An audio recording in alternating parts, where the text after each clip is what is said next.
shit, tearing it imperative. Then I'm killing this mic no matter where I live. These derelict rappers acting the fool, this embarrassing is flagrant. That's the nature of this entertainment, and we can't even change it. Guilty before arraignment, now the system tainted. But when we speak, they all laugh at us. And y'all wonder why I'm lacking trust. Try to fight a giant with attorneys that can back them up. That's church versus science, both sides start acting up. I'm late on my assignment, hopping up a mile high, climbing, obviously never silent. New alignment, I'm defiant, can I describe it? Used to describe it as a young graffiti artist. Before the beard, I always got carded. Hit every bar, even though my bar's been the hardest. The scars on my face, and I ain't always been the smartest. But I'll show you where my heart is. I said I'll show you where my heart is.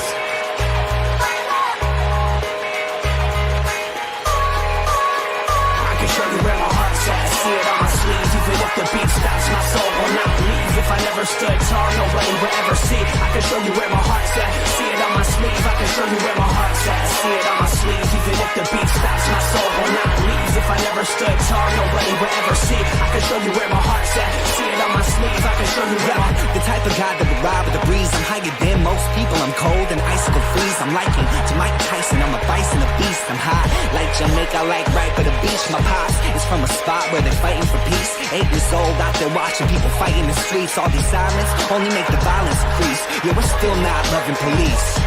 It's that bright young American, nice, dumb, arrogant. Tight on a mic, but he might need a therapist. Heart full of kerosene, head full of fairy tales. Said that you're my homie, you don't know me, but I know you very well. Roll back on some West Coast shit. This whole track is wetter than your dress code kiss. About to hit the track, running on some retro fit. I guess I'll lit, I guess I'll bitch, now let's go.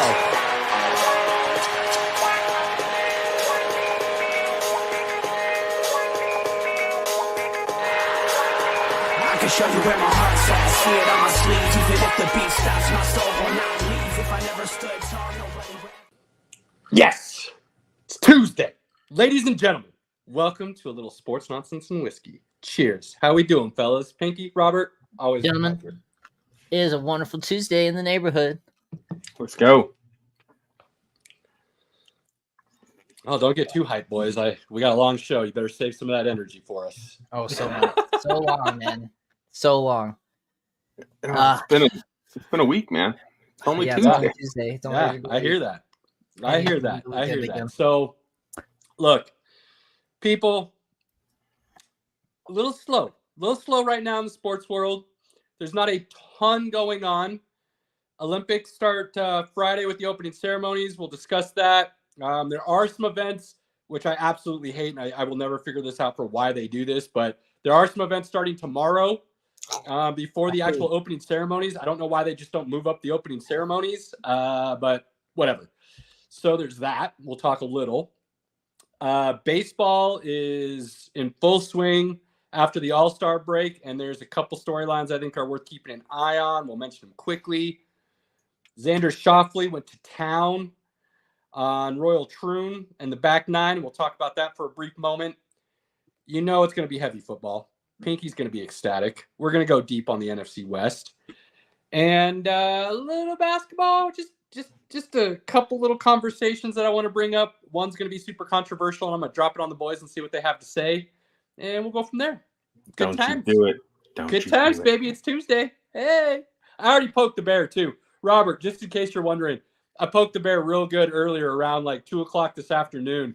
So I know he's riled and ready. He just wanted to make sure I was still awake, and I was. I missed it then. I mean, I had some things going on this afternoon. It was one of our fantasy league group chats, so it's not anything. Oh, okay, so not something I was involved with. Got it. Yeah. Got it. All right, cool. So I didn't miss anything. I like it. I just wanted to make sure that he knew that his Miami team finally took off because Nebraska gave him a helping hand. I just wanted to let him know. That's all. There you go. I mean, fair enough. So Pinky's ready to say some words. So before we even get there, do we have some nonsense to go over here real quick? I mean, shoot from the hip, my guy. What do you got? Well, Pinky, in the time. So I ended up leaving 45 minutes late from work. So that was great. So it was awesome. I got home though and found out that my Friday evening is available, and I just got tickets to the IMAX show to go see Deadpool and Wolverine. Woohoo! So I'm not going to miss opening weekend. So I'm actually pretty stoked about that because I was pretty nervous there. Looking forward to that.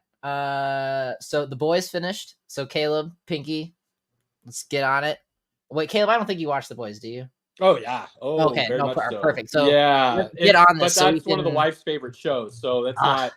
I'm about this close from being able to just watch The Acolyte by myself. She's almost Fair given enough. that green Fair light. enough. Yes. But The Boys is that's a no-fly zone for Alone. Okay. That's a must-watch together. So Well, definitely need to get on The Acolyte as soon as possible. Really need to talk about that with you. yeah. Really need to talk about that with you. What else? Oh, told you all about this in the group chat. I believe it was yesterday. Those About to Die. 10 out of 10. That is I haven't read the book, so I that's just coming from a pure watching. Holler. Yeah, hey, what's up? Translate it for us. We appreciate it.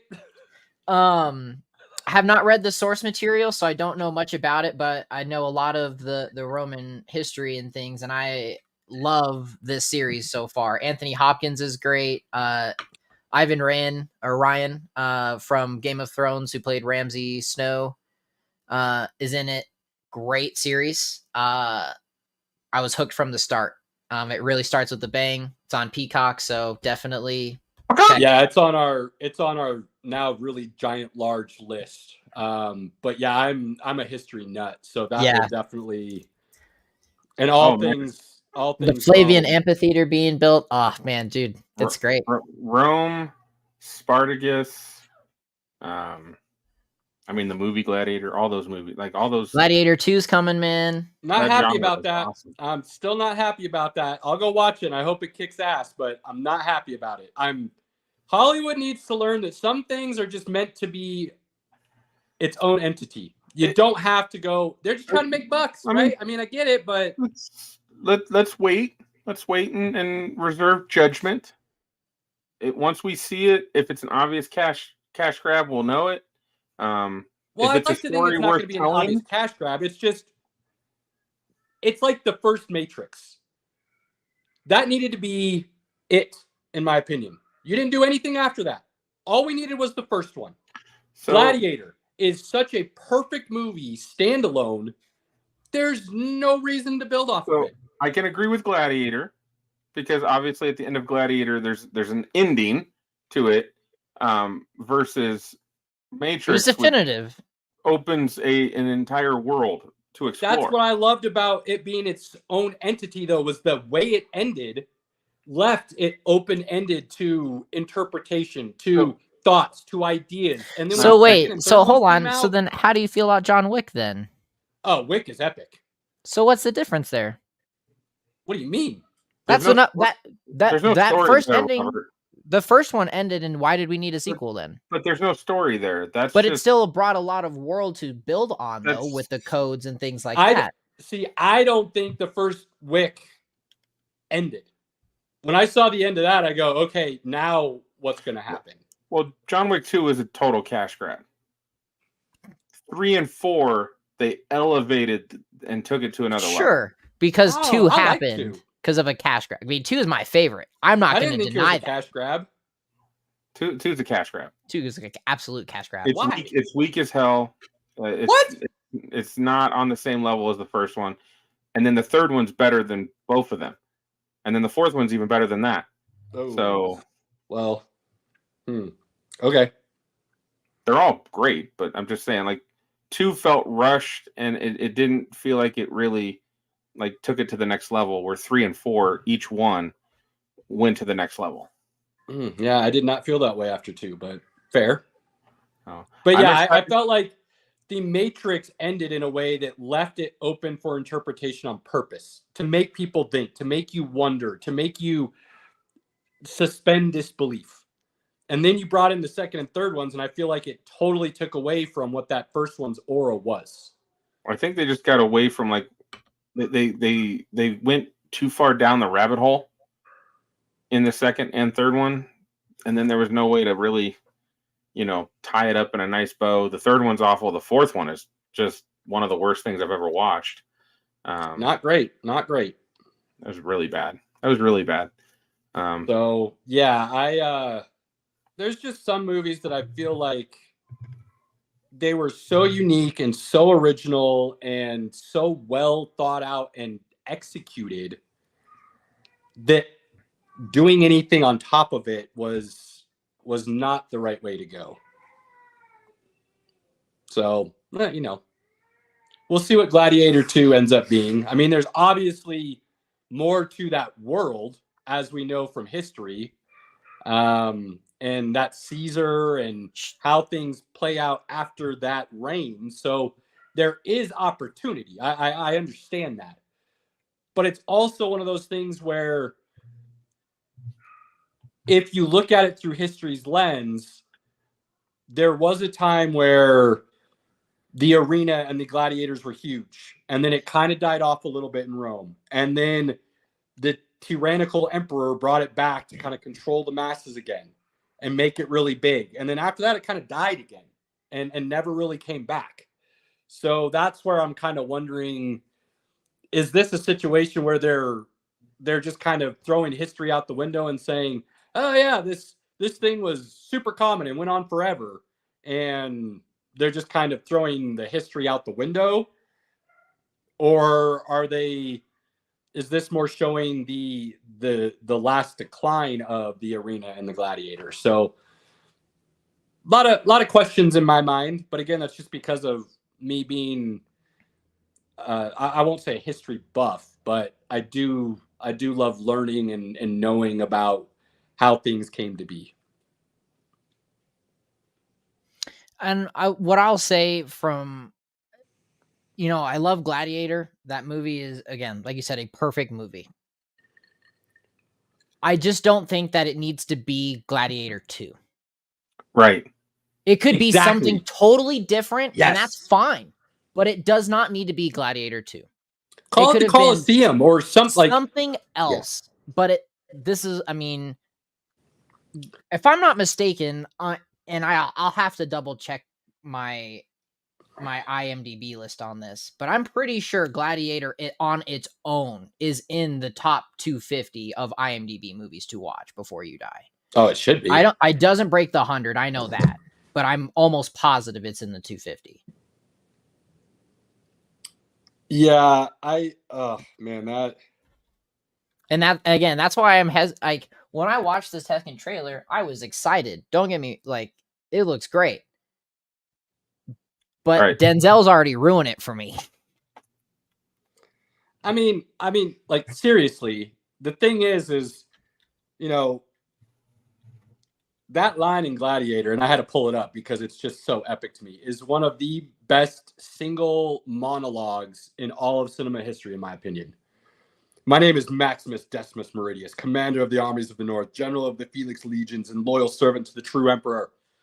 Obviously, it goes on a little bit, but I mean, it doesn't get much better than that delivery from Russell Crowe in any movie. I mean, that's just my opinion, but I remember seeing that for the first time. I believe I was a junior in high school when that came out. Just epic. Just when that line came out and he took off that mask and looked at the emperor in the face and delivered that, it was chills. I will never forget that.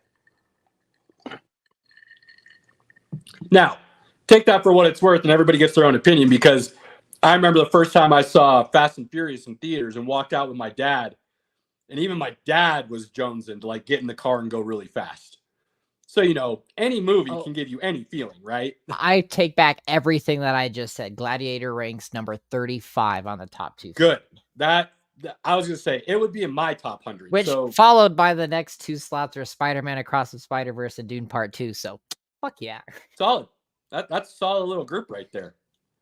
I need that third Spider-Man. I just watched the second one again last night, actually, and I need that third one. Every time I watch that movie, I feel like I'm a reborn person, because I'm just like... No joke. I was watching it last night, and I got about 3/4 of the way through it, just enjoying myself, just enjoying the entertainment and the quality of that film. And all of a sudden it dawned on me, and I remembered, oh shit, this movie doesn't have an ending. Nope. I was like, damn it. Like, I was getting to the end and I was like, damn it. You're left with so much. Good But that times. is, and one thing that I will say that I do respect is that the producers came out and said that there will be no AI used for producing this, which I am super excited about. Yeah, go figure. Somebody actually has a little pride in their work. Wild. This is a great, like, this is by far one of the best superhero stories to have happened in the last decade. Oh, it's the best Spider-Man, and it's not even close. Completely. There is nothing. There is no close. better Spider-Man. The only thing that is comparable, and it's not in the same level, but just comparable as far as quality and enjoyment and the way it was done, was that mid-90s Spider-Man animated series. Yeah. Um, Which, I will say, Pinky, just so you know, Infinity War ranks 63. I was just curious. so We talked about that earlier. yeah, I've been vocal about how I'm not as far as like Saturday afternoon movie watching on TV and stuff like that. I'll watch the Tobey Maguires and I'll watch the who's the other guy? Andrew Garfield. Andrew Garfield, and the Tom Hollands and stuff. I think Tom Holland's movies were the best of those movies, but they turned me off a little bit with his the No Way Home. Look, I know you guys like it. To me, it was way too campy, too fan servicey. Well, from what I hear, you won't want to watch Deadpool then, because a guy I saw was like, "I don't like the I'll movie, definitely watch Deadpool. and That's it's a what lot All Deadpool fan is. service.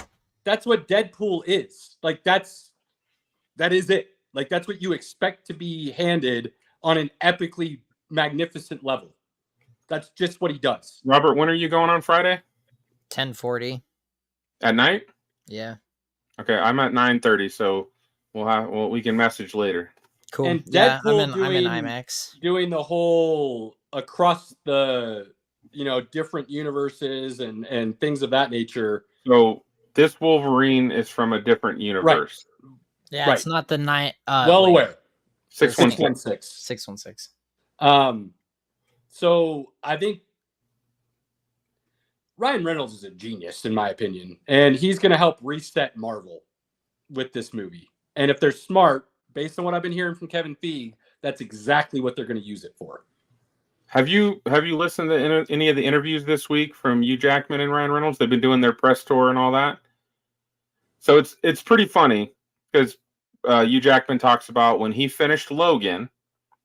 It was like 3 days after he had made the announcement, "I'm not doing Wolverine ever again." He has a private screening with his family and watches Deadpool. And he immediately is like, whoa.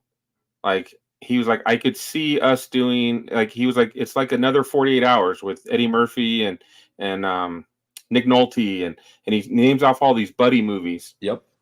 And then he goes, but I was being stubborn and just saying, well, I said what I said, so I can't go back on it.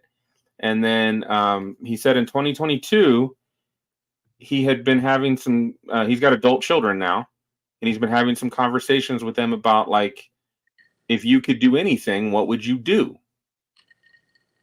And what kept coming to mind to him was, I would do Deadpool. He said he literally had the thought, I need to do this movie. He pulled over while he was driving and called Ryan Reynolds and told him, I'm in, let's do this movie. Which was amazing timing for Ryan Reynolds, who had a meeting the next day to pitch the movie that him and the director had basically thought about, which was not Wolverine.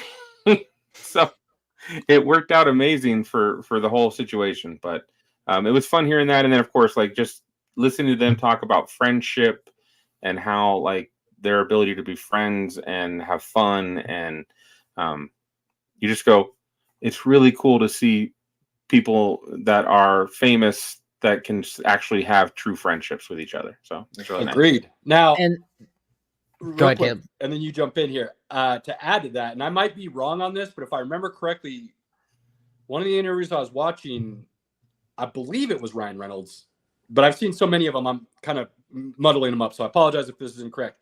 But I believe it was Ryan Reynolds and talking about superhero movies and saying that he believes Wolverine was the perfect superhero movie.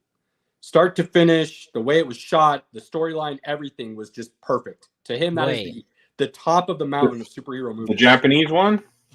No, the Old Man Logan storyline.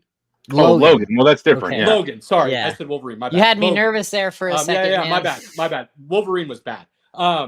Logan. Sorry. He said Yes. Logan is amazing.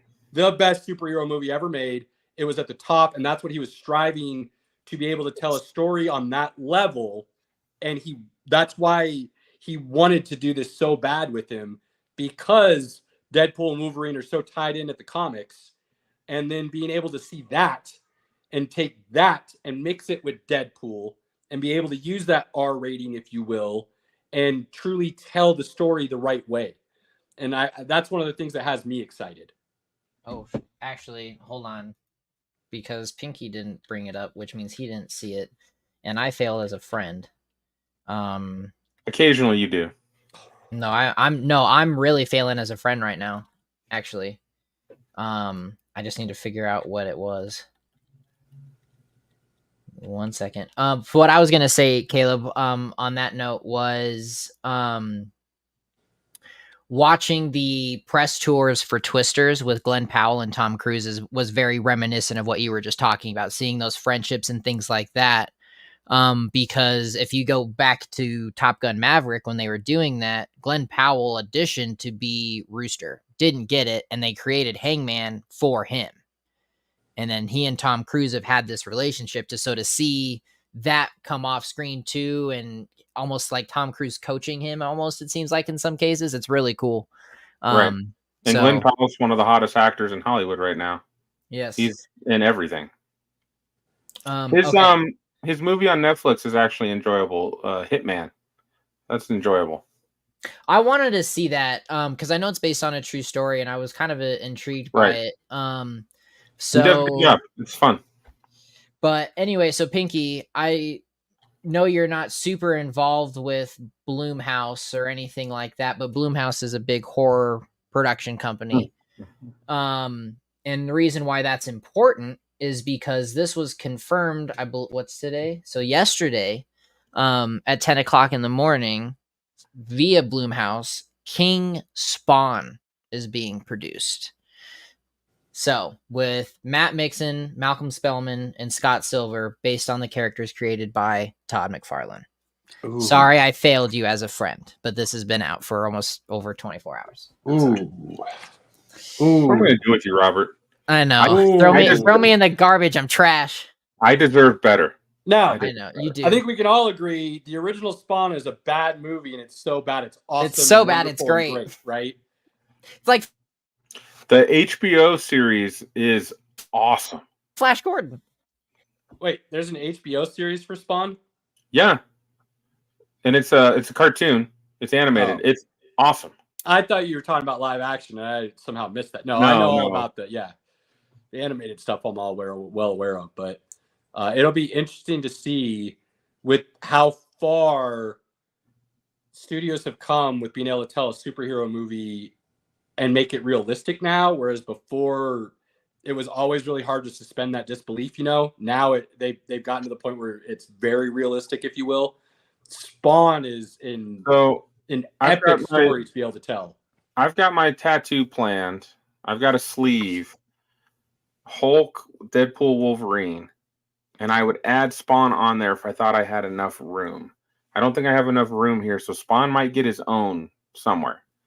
I love Spawn. Spawn, Deadpool, Wolverine, Hulk, Lady Death. It's one of my favorites. So, I don't know if the wife would let me get that one, but it's debatable, maybe.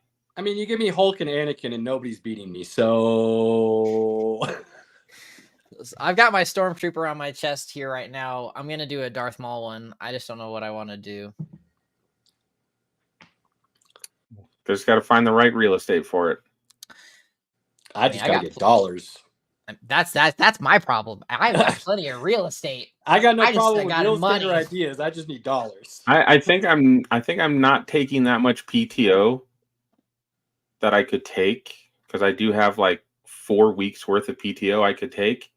I'm saving it up, and I'm gonna use it for a tattoo when it gets paid out to me. Smart. All right. So that was some good nonsense, guys. But anyway. Oh, there's plenty more where that came from, ladies and No, gentlemen. there's so much. I could go on forever if you We could ramble on that, but I was thinking that we might be able to get this to an hour and 45 minutes tonight. Yeah, no, let's do it. All right, do you want it. to do that, Pinky? Here we go. Let's get her done. I'll give the people the quick sports rundown of the week, if you will. Caleb, and then go. I'll throw out the super controversial question for you guys and see what you have to say about it. Okay. Baseball. I'm insanely intrigued by Mr. Bobby Witt Jr. with the Kansas City Royals. I cannot ever remember a dude participating in the home run derby and then coming out of the All-Star break on the hottest streak I may have ever seen or remembered. He's batting like 800. He's got like 5 home runs, like 6 RBIs. Did you see what they did to him? It was either yesterday or today. He was trying to hit for the cycle, and they had to literally hit him. Yeah, they didn't let him get a single. He needed a single for the cycle, and they didn't let him have it. So he is just on fire right now. One of the best shortstops in the game, and he's young. The shortstop position is healthy right now in Major League Baseball. With him and guys like Ellie De La Cruz and a few other names out there that are still big time. So De La Cruz, he's on the Reds, right? Yep. Okay. And another crazy stat about Bobby Witt Jr. is there are some people out there now who are saying he is the fastest man in baseball, even faster than De La Cruz. So it's awesome to see a lot of the young talent. You got Gunnar Henderson out with the Orioles, and there's just a lot of young talent. Then you've got some guys who feel like they might be kind of young talent. Maybe they haven't been in the league as long as it feels like they have, or it doesn't feel like they've been in the league as long as they have. And that would be Mr. Shohei Ohtani. And that dude is doing things that you're not supposed to be able to do when you're supposed to be rehabbing from an elbow injury. Right. Now, they have said, and they've tried to make it very clear, he did not have Tommy John surgery. That is not what he had. They have been emphatic about that. But whatever procedure he did have, said he could not pitch for the year.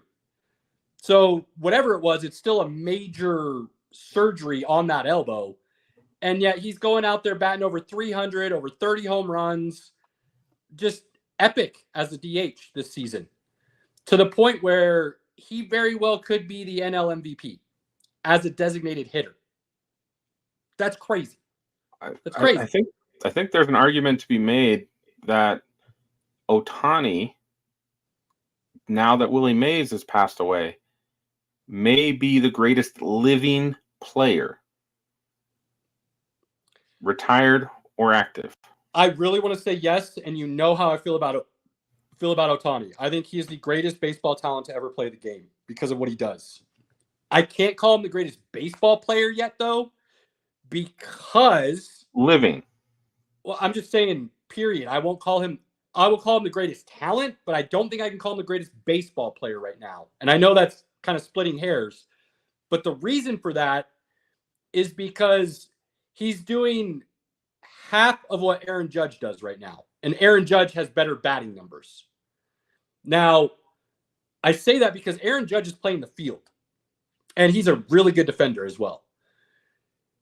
If Ohtani is able to come back and pitch next year and is able to pitch the same level that he has been, he will instantly become the best baseball player in the world. But I have to give the slight edge to Judge because he's not just batting, he is playing the field. And he's batting as well as Ohtani is. Slightly better, actually. So that's why I would give a slight edge to Aaron Judge at this moment. But the idea in the back of the head that Ohtani could also possibly be the best pitcher in the league and then be considered one of the best hitters in the league, that would throw him way over the top in my mind. So if he can come back and pitch, give me 3 years, he can give me 3 more years of pitching and batting the way he is right now, he will be at the top of my list of greatest baseball players ever. Fair. Now, there are some other baseball storylines, and it is starting to ramp up. And, come middle, end of August, we'll start giving you a little bit more to pay attention to as the playoffs start developing and things of that nature. So stay It with will us. be quick, though. It'll be quick. Yeah. No, we're not diving in and dissecting baseball. It's just not what we do. Especially because I don't need 1,000 people coming at me telling me I'm an idiot because I don't agree with baseball tradition. So we'll There's something to be said for that. We'll give you a little bit, not a lot. Basketball. The Olympics are starting. People are trying to talk about Team USA as having a scare against South Sudan. Only beat them by 1. They needed a late LeBron layup to win the game. What are we worried about? It's a warm-up game. It's an exhibition. It meant almost lost to 0. Germany. Absolutely nothing for the men's basketball team. Now, props to South Sudan. They came in and they took the game seriously, and they wanted to see how they measured up. And they got a real good taste of what they're capable of as we move forward in the future for that country and those players.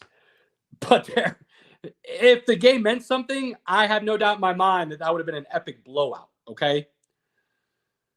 The other thing people need to realize is while Team USA might not go out and beat everybody by 30 or 40 like the Dream Team did, there's a reason for that. It's because the world has started playing basketball since the Dream Team. And they have gotten better. And they have developed in their own countries with the sport.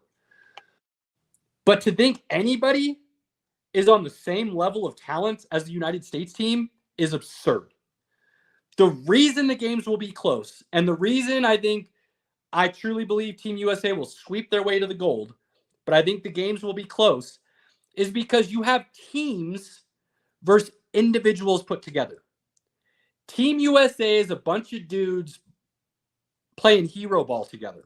That's really what it is. While these other teams are really trying to play basketball, a team game. And for anyone that's ever played basketball, you know very well, if you have a team playing against a bunch of individuals, that levels that playing field pretty quickly in a lot of situations.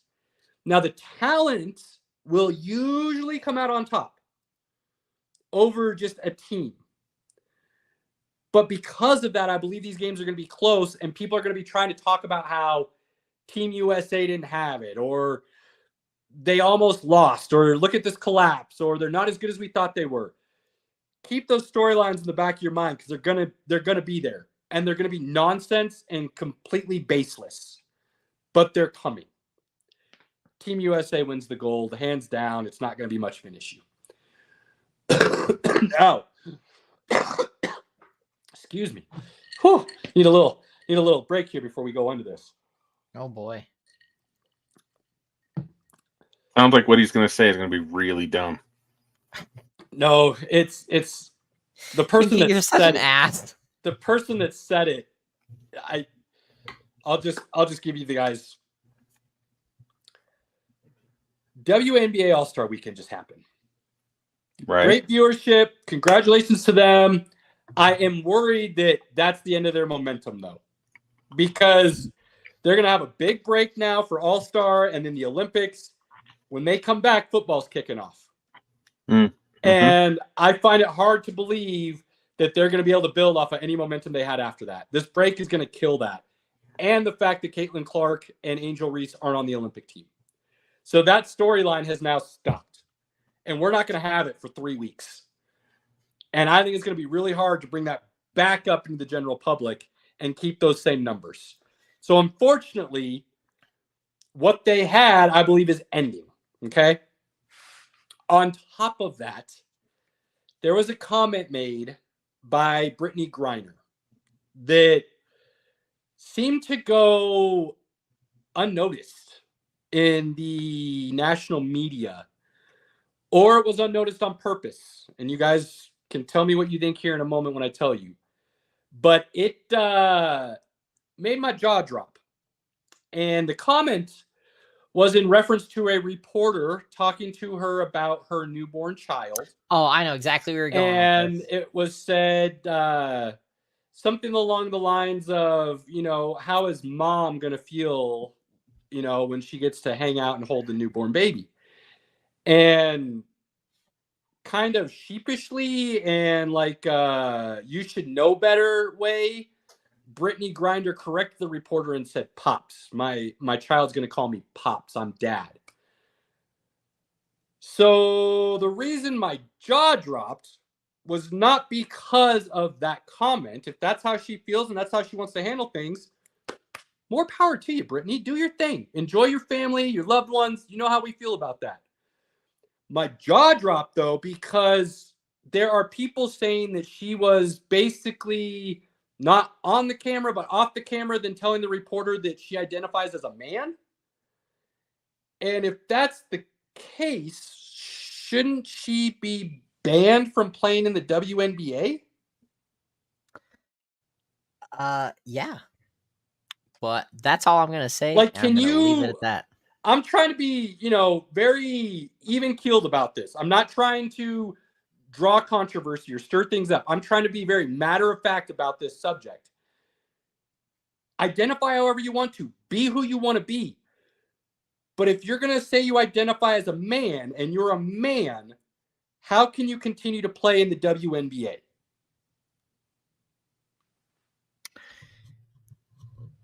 I mean, I think that goes back to what we've discussed in the past about, transgender athletes and their rights and how that's all viewed. Physically, she's still a female. So, as well as, again, I think our issue in the past was men who were physically larger, stronger, faster, identifying as a woman and the natural physiology and biology of the situation. Sure. Being in women's sports and then dominating was not fair. It was not equal competition. Absolutely. So I think she hasn't crossed that threshold physically to be banned from the WNBA. However she wants to identify. All right, whatever makes her happy, that's fine. But because she's not physically, I guess if she was taking a bunch of testosterone and other illegal substances to get bigger and stronger and more towards a man, now I think maybe that's a conversation. But I mean, did you actually hear the interview? I didn't. I've never heard of any of this. That was for Caleb. Yep. That's all I'm gonna say. Yep. I read the transcript and went back and listened to it just to make sure I caught the context. And context is pretty obvious of what she's trying to say. The context is very clear. The tone of voice gives the definitive answer. I agree. I'm leaving it at I that. agree. I don't have any respect for this person anyway. That's all I have to say. There's a lot of people out there who feel that way because of situations she went through in international waters. No, I'm not gonna go there. That's all I have to say. That's fair. But again, my jaw dropped because my first thought literally was, you don't get to have your cake and eat it too when it comes to these things. You don't. You cannot say you're a man and then continue to collect a check from the WNBA. I'm not good with that. I'm good with you being whoever you want to be. Completely agree. But I'm not good with you talking out of both sides of your mouth. Keep in mind, this is the same female. I'm going to call her female because playing in the WNBA. I'm sorry. Like, you don't get to go both ways. Who said she could beat DeMarcus Cousins at his prime. And that's foolish. Talent-wise, one of the best big men to ever play in the WNBA. One of the best big men to ever play in the NBA. There's zero chance she would beat him. So it blows my mind that went without any coverage. Any coverage from anyone. I just don't think... It got to me, so it got some attention because I saw it. Okay? I didn't see it. It wasn't on Twitter that I saw, but then my Twitter feed has been, Let's not go there, Pinky. Butts, sports, pop culture, politics, more butts. So Brittany Griner didn't come up. Well, that I don't that know was where I my- saw that, but I Look. saw it, and I just couldn't. I was, yeah. If you know but anything Caleb, about I us, had the you know we're same going to talk reaction. about all subjects. We don't shy away or back away from anything. We try to discuss everything with an open mind and try to give you a full point of view with our opinions included. I felt But- this was something that went unnoticed for whatever reason, and it needed to have I mean, a little bit of a discussion. it's like Dana White slapping the shit out of his wife, and then like nobody talked about it. Like it just like disappeared. I mean, if we want to really also bring this into a more, I mean, I know Pinky, you don't really care about the Olympics, but I mean, the Olympic Committee made it very clear for for competing sports on where they stand on that with the whole, what was it, the Leah Thomas, I think is the name, situation with the swimming deal. The Olympics actually goes even further back than that. I cannot remember the person's name off the top of my head. I believe it was a South American male sprinter who was transitioning to female and running with the females, ended up finding out that she had too much testosterone in her system. She was banned for a while, fought it in the international courts, international sports courts, won, and then it was overturned, and I can't remember where it left off. But that was 8 years ago when that first started coming up, I think. So this is not a new thing for the Olympics, but they do seem to be. It feels like everybody else is following what the Olympics sets. That's kind of how I feel. And so whatever guidelines the Olympics sets is then what everyone else kind of uses for their baselines. Which the NCAA should have been following to begin with, because those were the Olympic standards anyway. I still believe that, look, female sports were created basically because females weren't competitive enough within the male sports. So then you started getting female sports. Title IX came about, started creating that equality for those sports to exist. And, you know, for every men's sport, there's a female sport. It doesn't have to be apples to apples. You just kind of need the same amount within colleges. And female sports grew a lot. I mean, I have a hard time with people transitioning from one gender to the other and then going into that other sport.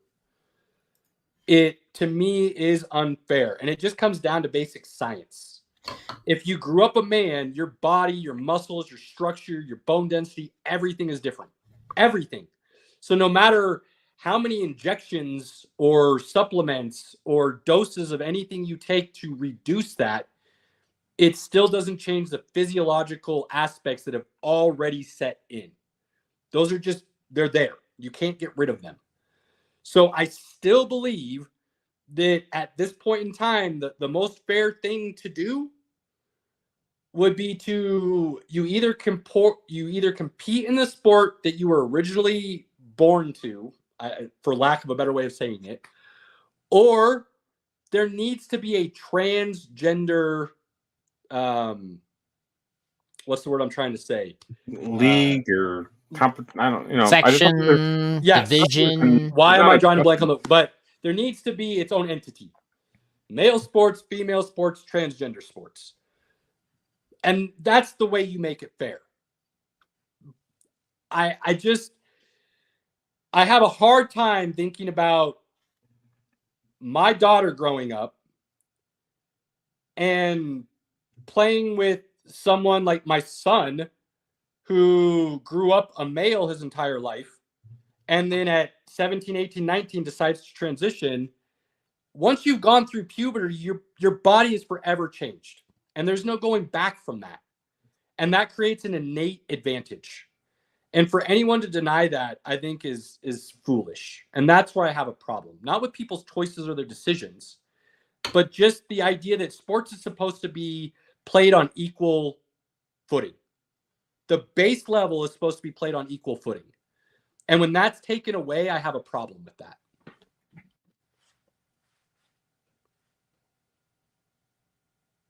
I 100% agree with that, Caleb. Sorry. I had a situation with the whiskey. Oh.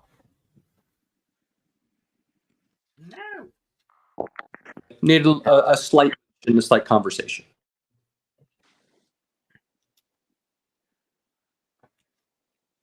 I think we're done with that. Moving on. Oh, wait, he got muted. You got muted, Caleb. The opening ceremony. I'm muted? No. I thought you were talking and then you weren't, like it wasn't coming through, but Can you hear me? I can hear you. I can hear you. You're good. Weird. Okay, so I'm not muted? You're good now. Okay. Little disappointed in Robert because he chose to do something else on Friday evening. I understand, but still Me a little too. disappointed. Opening ceremonies are Friday, and they're going to be epic. I truly I'm going believe. to a 10:40 showing. Right. Oh, he so can you'll still. It's in still watch. Paris. All right. Well, I just figured maybe you'd be going out. Screw- You weren't going to stay. Okay. No. All right. I'm Yeah. going to watch it. Okay, but Screw here's you. the problem. NBC's you understand. NBC is the worst sports coverage ever when it comes to the Olympics, and they Oh, don't yeah. air it live. Completely. It's going to be in prime time at 7 p.m. Yeah. Okay, good. Never mind. I take back everything. Robert's good. I love the Olympics, bro. I know We're good. you do. That's why I was a little disappointed. Okay, never mind. Take it all back. Yeah. While you two guys are talking Olympics, I'm just going to drink. Yeah, go for it. I'm not talking That's Olympics, fine. though. I'm just saying opening ceremonies start on Friday, and the fact that they're doing it on the Sen, I think is an insanely awesome idea, and I can't wait to see how it plays out. Opening ceremonies are some of the best thing in all of sports. Just because of the grandeur and the storytelling, and then seeing all the athletes come out and parade in, and the torch being lit, everything that goes into it. So the fact that Paris is doing this on a river, just the epicness of that thought and the idea going through. Oh, you did cut out there. See? Yeah, See? hang on. Crazy. You're not crazy. Oh, I knew it wasn't crazy, man. You're not. Last time he was making like hand signals, and I was just like, "There's nothing coming out of his mouth. I see it moving." he's giving us some baseball signals. They don't mean Can you hear me anything. now? Only 3 of them Can you mean hear me now? something. We got you. So Yeah, just I realized got you. somehow my earpods are randomly connecting to my iPad somehow. No idea why. Oh. So that I Somebody's just playing saw with I them. just saw the message pop up, and so I realized what you guys were talking about. My bad. So yeah, the epicness of it I think is really cool. Check it out. Side note, real fast: Robert, men's U.S. team plays tomorrow afternoon. For basketball? Soccer. For the Olympics? Yep. I thought the game. Like I said, some events start before the opening ceremonies do. This is one of them. I mean, I'm excited to watch the games because it is football, but I really don't care about the U.S. team until there is an actual person in charge that gives a damn. Well, that's not going to happen anytime soon. And it's not the national team that plays at the Olympics. It's usually like the U20 team. Which the U20 team has been playing great anyway. Yeah. So, I mean, I'm not Yeah. really concerned. But I I'm know. just saying it's not, for those that are going to watch it tomorrow, don't go in there thinking you're going to see Captain America and the boys. That's you not won't see what you're going to Pulisic. see. So Pulisic's enjoying his time off and relishing the news that Berhalter's been fired. yeah, he's pretty stoked about that, it looks like. So that's the quick sports rundown, Pinky. I think that's all I got right now. Oh, they're playing France. That's going to be... France is going to kill us. I don't He know. already Our crushed- he already U crushed teams everybody's usually hopes do and pretty dreams. good on the international level. It's once they get to the national team that all of a sudden things fall apart, it seems like. Robert was like, "Oh, we're gonna lose again. We suck again." We always suck. It's not again. It just happens. All right, boys. So it's time to move on to what we really want to talk about. Football. It's football. The American All football. teams, by the end of the week, all teams will be in training camp if they are not already. Videos are already coming out. Everybody's hyped. Everybody's 0-0. Everybody's feeling good. No major injuries yet, so hopefully we can stay healthy. The worst thing is to lose guys like in a training camp practice. So, fingers crossed. Like if you lose them in an off-season workout, okay, like it happens. Like The season hasn't started. You'll figure it out. But for whatever reason, once you get to training camp and that happens, it's like an epic disaster of an issue. Before we talk about the NFC West, I loved Caleb's message to us in the group chat this morning. There is a Joe Burrow MVP season on the horizon. I couldn't quite decide. I looked at the picture. I couldn't quite decide. Was he Slim Shady or was he Cody Rhodes? I don't know. It was pretty close. So the Either way. shade gives more of a Cody Rhodes vibe than No, he that does was a the shady for sure. No. Joe Shiesty ain't pulling no Cody Rhodes vibe. Cody Rhodes is nice and amicable and wants to be well received. Joe Shiesty's going out there to ruin people's lives. Right. I love Joe Burrow's aura, attitude, personality. Like, he's my guy. I just dig him. So I'm just gonna settle this argument real quick. Pinky, you're gonna check Twitter. I'm checking Twitter. What am I checking Twitter for? Because you're on the sports page, right? Yeah. What do you mean? Our page? What are we trying to do? Yeah, our page. So Cody Rhodes also posted the picture of Joe Burrow with his belt and tattoo on his neck, and it looks perfect. Yeah, but that's Cody Rhodes. Look, Nah, I don't dislike Cody, but Cody's trying to find ways to stay relevant because the WWE has ruined his storyline multiple times. The general public is not aware of Cody Rhodes. You know what the general public is aware of? The death of Slim Shady that just released. Which is hot fire. Yeah. Well, although it doesn't have like a real Slim Shady or Without Me, or it doesn't have one of those songs that I think you're gonna just like bump over and over again. I think that's just, and I've had to think about this a few times now, Pinky. I think that's our nostalgia. Not so, because I've listened to it a few times now with my wife, and there's a couple on there that I could see myself bumping on a regular. But I just being honest, guys, this is going to sound crazy, but I don't listen to music that much anymore. Yeah. If I'm in the car, I'm listening to sports talk. Like that, I would much rather listen to that than music. So. I mean, you got to pick your hobbies at some point. Yeah, I listen to music quite a bit, but not quite on like Andy's got music on like I got music all the time. I don't listen to it enough the way I used to, where I'll have the CD memorized in. But I will say a day and a half. The Across the Spider-Verse album, memorized cover to cover. Who? Which one? The Spider-Verse album that Metro Boomin put out. Oh yeah, got I don't that have cover to cover. No. On Shady's new album, Toby's my favorite song. It's a good song. Toby gets me. I'm like, when he talks about Tobey Maguire got bit by a spider, I must have got bit by a goat. Like, I'm like, oh yeah. Yeah, that's one of them that I could see myself banging to, repeating on. I like that one, and I like Evil. Evil's my other one that I really liked. It's a good one too. Great album. I think just the lyrics are so sharp throughout the album.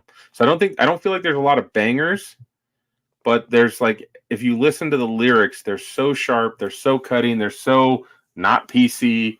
It's everything we love about Slim Shady. And the fact that he was able to write such a great album at 51, like all of our hip hop stars from the past, after they've aged, they've never been able to regain that message that it's not the age.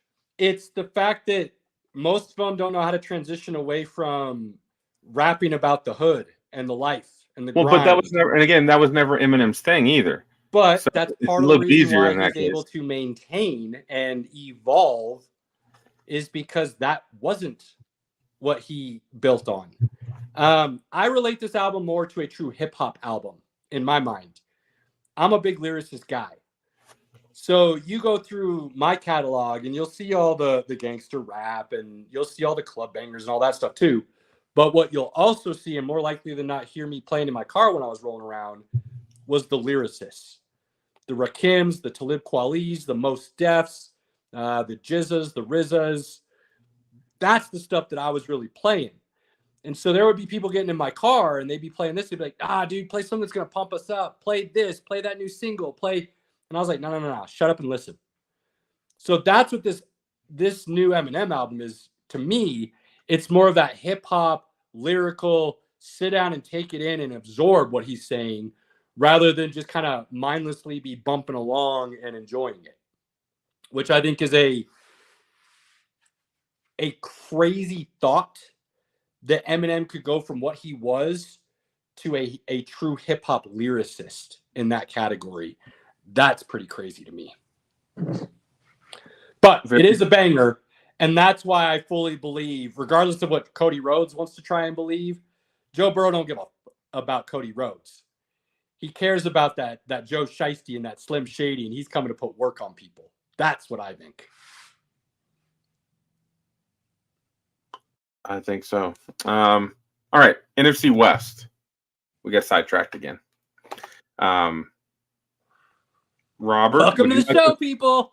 Would you like to start us off? I personally think that the Seahawks are going to be in last for this. Okay. Do tell. Ooh. So I feel like the Cardinals just have been slept on. The Cardinals used to be a pretty big force to reckon with, and I feel like they've been feeling it and have been really building up these last few years. And they are honestly one of the teams I'm actually excited to watch this year. And I just think the Seahawks are in the middle of a kind of a, I don't want to say a revamp, but maybe just a reboot a little bit. They're bringing in a new head coach. The team is still. What do you mean? Wait, no? Yes, I'm sorry. Yes. What do you mean no? I know stuff too, Piggy. Screw you. All right. The Seahawks are bringing in a new coach. You are right. Thank you very little. Anyway, we're gonna put his ass on mute for a change. We're gonna listen to Robert. Sit your ass down, sir. The Seahawks are bringing in a new head coach, and with bringing in a new head coach comes a lot of constructive chaos. Good chaos, but constructive. And I personally don't think the Seahawks are going to be anything to tout. The 12th man is going to be the 12th man for right now. And when they become relevant after a year of rebuilding, then there'll be something to play. That's how I feel. So, Pinky, what are your thoughts now, since they're not getting a head coach? Okay, sorry. I thought we were talking Cardinals for a second, and I was still on Cardinals. And nope. Okay, we were talking about my take on the Seahawks. What is your take? Stay up with the conversation. So take a moment. Take a little sip. Collect yourself. Okay. I'll take a big sip. Get your mind right. I had some thoughts to share. I was ready for this question. I was preparing. I would still say this is, and it's very close. I still think the Seahawks have a pretty damn good roster, that they will be better than the Cardinals.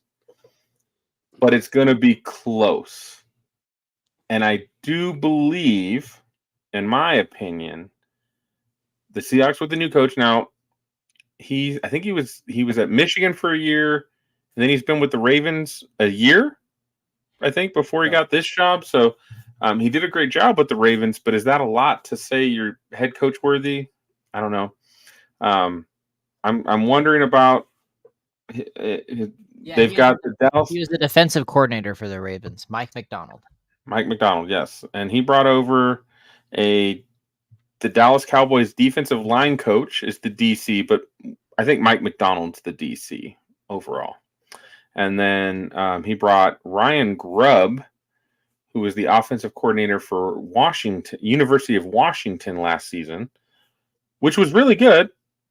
But again, it was really good in a Pac-12 that didn't play a lot of defense. So, like, how good is he? We'll find out. The roster's pretty good. My main thing about the Seahawks, Geno Smith did turn back into a pumpkin, which I wouldn't say turn back into a pumpkin. He did not play to that same level he played in that first year. That got him paid again. Numbers are pretty similar. When you watch the games, his turnovers were a lot higher, and it did not look great.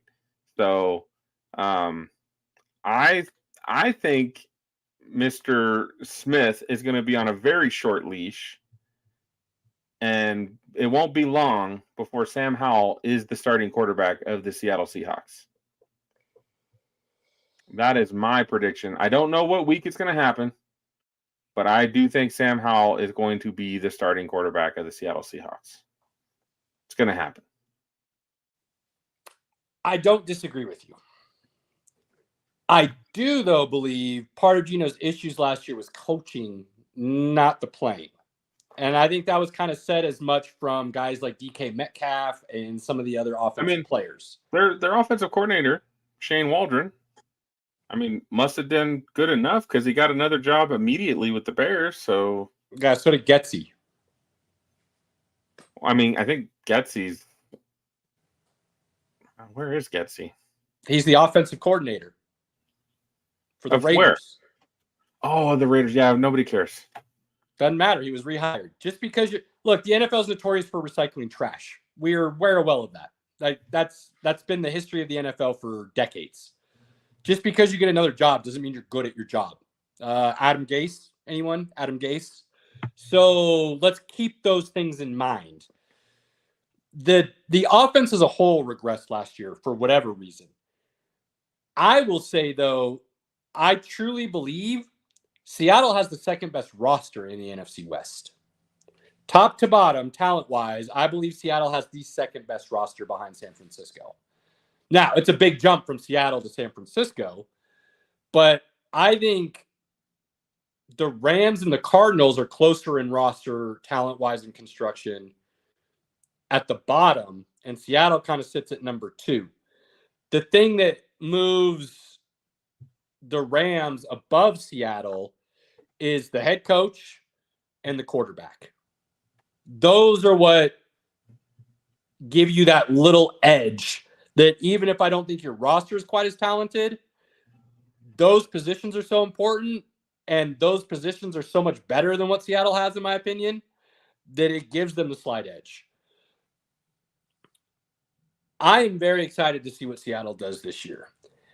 I don't have any basis for it, and there's literally nothing from numbers perspective in history that tells me that this is going to happen. This is just a complete feel and guess. But I do feel like DK Metcalf is going to have a big year to the point where he's going to insert himself into that potential top 5 wide receiver category in the league.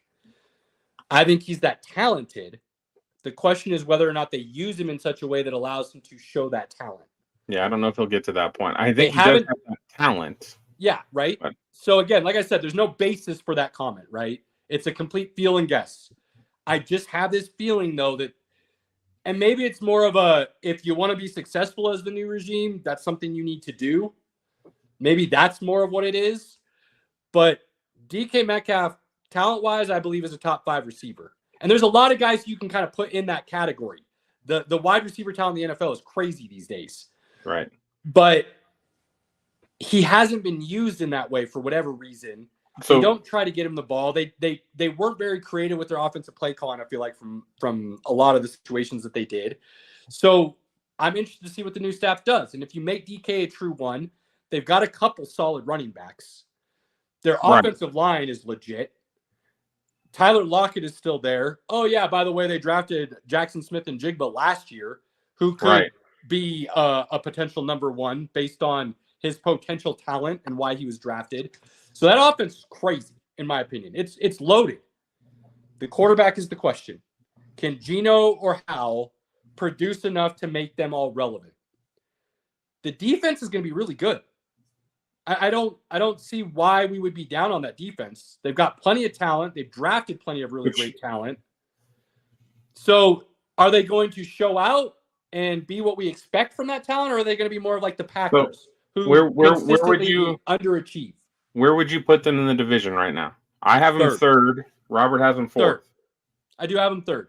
I do think they're the second most talented roster, but they're also younger than the Rams. So that inexperience could be an issue a little bit. And again, Sean McVay is on another level as a head coach. He is one of the top dudes in the league. Let's not talk about the Rams. I'm not. I'm just you asked me to compare, so I'm trying to tell you why I've got them 3rd. So because of Sean McVay and Matt Stafford, again, that's why I give that edge to the Rams. So I've got them third because of those situations. I have the Cardinals last in the division, but I still think they're going to be better than they were last year. I went and saw a Cardinals game last year. I saw it firsthand. When they announced the starting defense in the stadium, I had only heard of one guy. And I've heard of, I feel like through the draft and my, the different things I pay attention to that I would know most of the players on their team, I knew one guy. And that defense against the Baltimore Ravens held its own. And it was only the offense with Josh Dobbs. Was it Josh? Yeah, it was Josh Dobbs because Kyler Murray wasn't back just yet. And it was right before they traded him to Minnesota. They're rich, or not rich, can't, but is it, what's his name? Now I can only think of Rich. Thank you. It's Gannon. Let's go with Gannon. I know it's Gannon. Gannon, he got so much out of that defense. They were competitive every week. I just don't think they have all the talent on that roster to truly compete yet. But I do think they're going to be good. If something happens and they're better than Seattle, it's not crazy, Robert. It's not. I think they could happen with a healthy. I truly believe in a Kyler Murray and Marvin Harrison Jr. I truly think of that. Again, we had this debate, I think it was last week or 2 weeks ago, about injuries aside. All that aside, I really think the Cardinals stand a chance. And that's why I put them above the Seahawks, because they're under a totally new brass, and the Seahawks are going to have to really find that chemistry together. I will say, I would say I would put Kyler Murray as the better quarterback over Geno Smith. And usually the better quarterback wins out. But I don't think the rest of the roster, offense and defense, matches Seattle. Now, I really like, again, for the Cardinals, they picked up one guy that's worth mentioning. They picked up Jonah Williams, who's a left tackle, right tackle from the Bengals. Better than what they have. They've got Paris Johnson Jr. Now they've got him. They can put there's actually a competition of whether they're going to play left or right, but that's better than what they had there. They got Marvin Harrison Jr. in the draft. They actually had one of the sneakier drafts that people probably don't talk about. They got Marvin Harrison Jr., who's amazing. They got Darius Robinson, who plays on the edge as a sack guy. He's amazing. Max Melton at cornerback, who had some first-round grades on him. They drafted Trey Benson, which you could argue he was the best running back in the draft. That's a big one. And then they got Isaiah Adams, who's a really big guard as well. So they're still building that roster, and they're going to keep getting better and better. I just don't think they're there just yet, especially to compete with the Rams and the Niners at the moment. But like I said, I don't think it's crazy. Like I wouldn't call you an idiot for saying that Seattle will be worse and Arizona will be better than them. I think it'll be close. It's going to be close. It's a close tie, honestly. I mean, there's no, and I am not going to fault you for that at all, because I really thought about this on my drive home because I had nothing else to do. So it really, I mean, thinking about what Carroll did over the last, umpteen years, and now to put Seattle under a new position, a head coaching position with, I don't want to say a freshman team, but a relatively new team, I would think. The roster is pretty good. It's the coaching staff that's rookies. So I just, because the OC hasn't been an NFL OC. The DC hasn't been an NFL DC. He was a defensive line coach last year. And the head coach has not been a head coach before. Usually when you've got rookie coaches that haven't done their job before, it doesn't happen right away normally. And that's why I'm seeing the right for me. that's at least writing on the wall. I'm excited. When we get together, we'll depending on how timing works, maybe we'll do a Zoom meeting and we'll go through the schedule and do our predictions to see where that falls, because that'll be the determining factor of kind of how this falls out. But I think it's Arizona and Seattle fighting for 3-4. Either way you add it up. I can't put either of them above the Rams or the Niners. Real quick, just off a side tangent on that, we can just fit that into our segment and we just predict the next week's schedule on who wins and who loses. Doesn't necessarily have to be a point spread, but we could just pick the winners. Just a thought. Oh, that's all we do is pick winners, but it's way more than a show. it's like a 2-hour thing, Robert. We just do a week to week. No, we do a week to week. Like you just said, we do a Zoom meeting for that week. We do the week to week. No.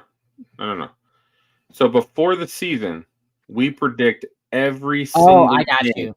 I got it. So then we announce our roster or our schedule prediction. We announce who's winning the division, who's making the playoffs. We have it all down. Cool. And then we can review it at the end and see how we did.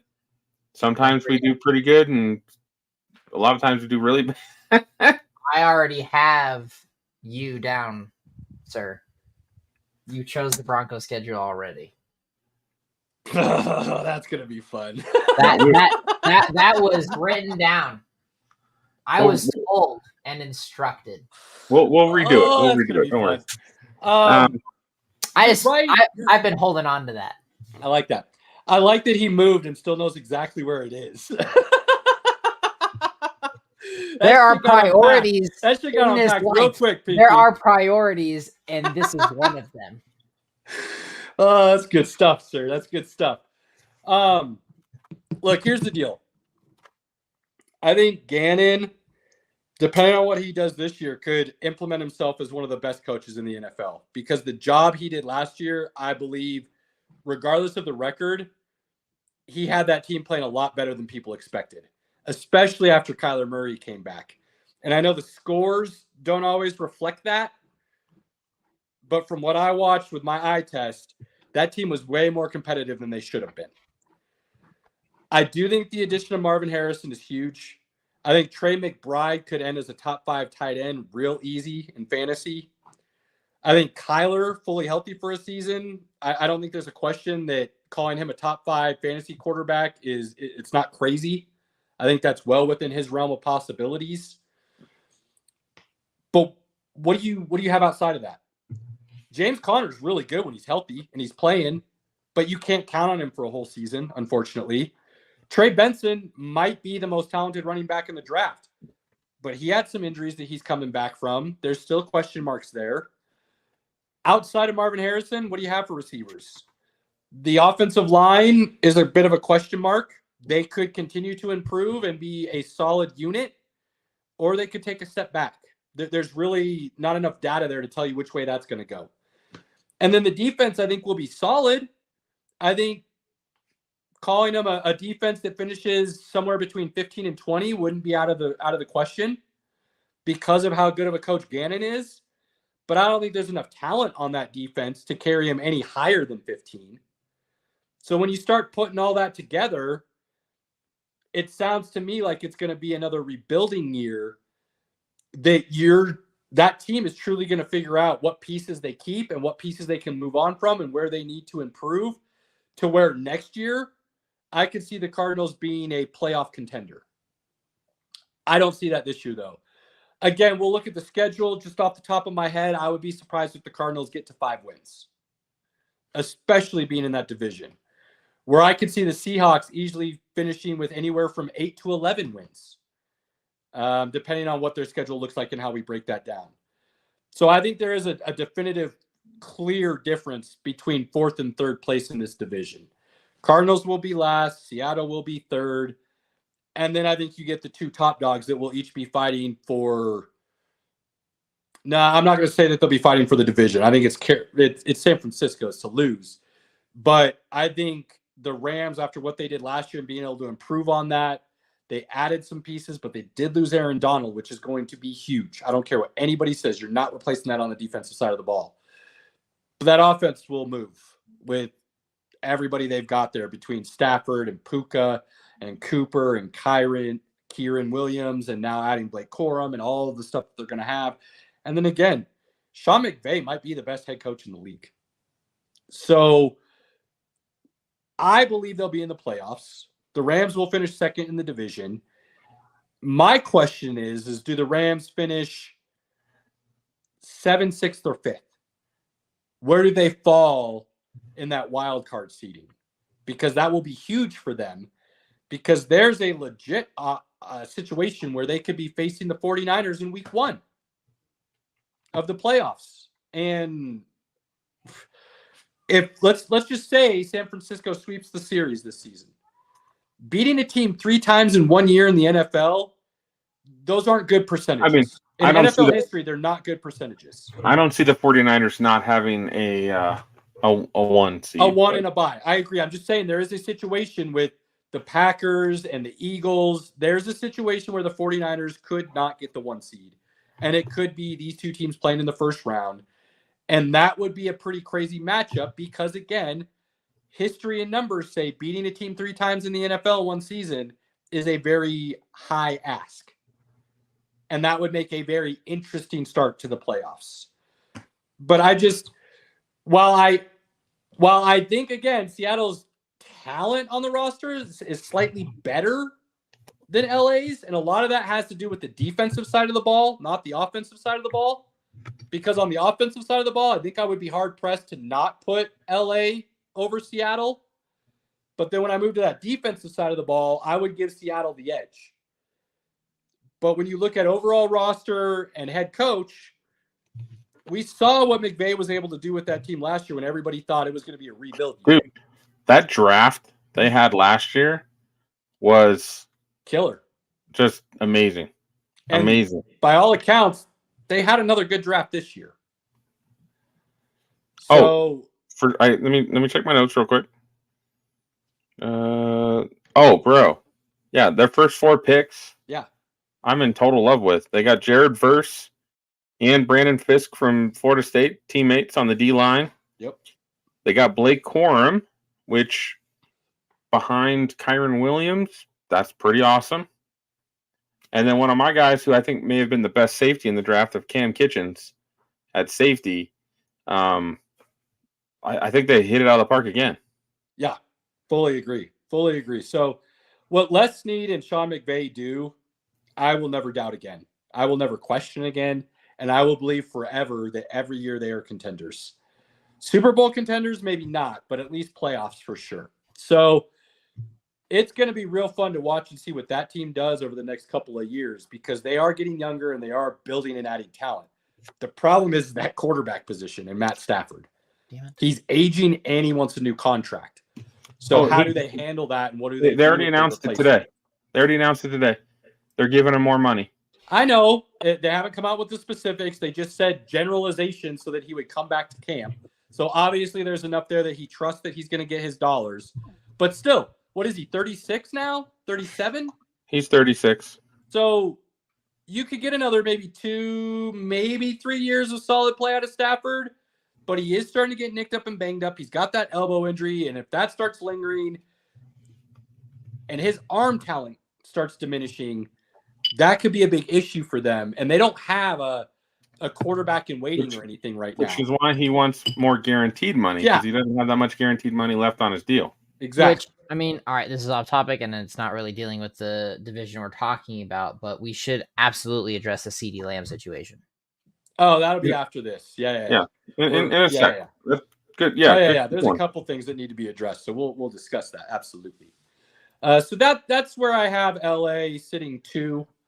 I will say, moving over to San Francisco a little bit here, their roster is insanely talented, but there are question marks everywhere when it comes to injury. Everywhere. So if San Francisco has a couple major injuries, don't be surprised if somehow LA jumps them in the division because they were able to stay healthy. The 49ers depth isn't great. And I think it's fair to mention a lot of teams get a Super Bowl hangover, right? Get to the Super Bowl, all that hard work, and then something happens the following season. The 49ers are fun to watch, and what's so interesting about the 49ers is George Kittle's getting up there in age, and he's due a new deal. You got Debo, who they paid a lot of money to. You've got Ayuk, who's on the last year of his deal.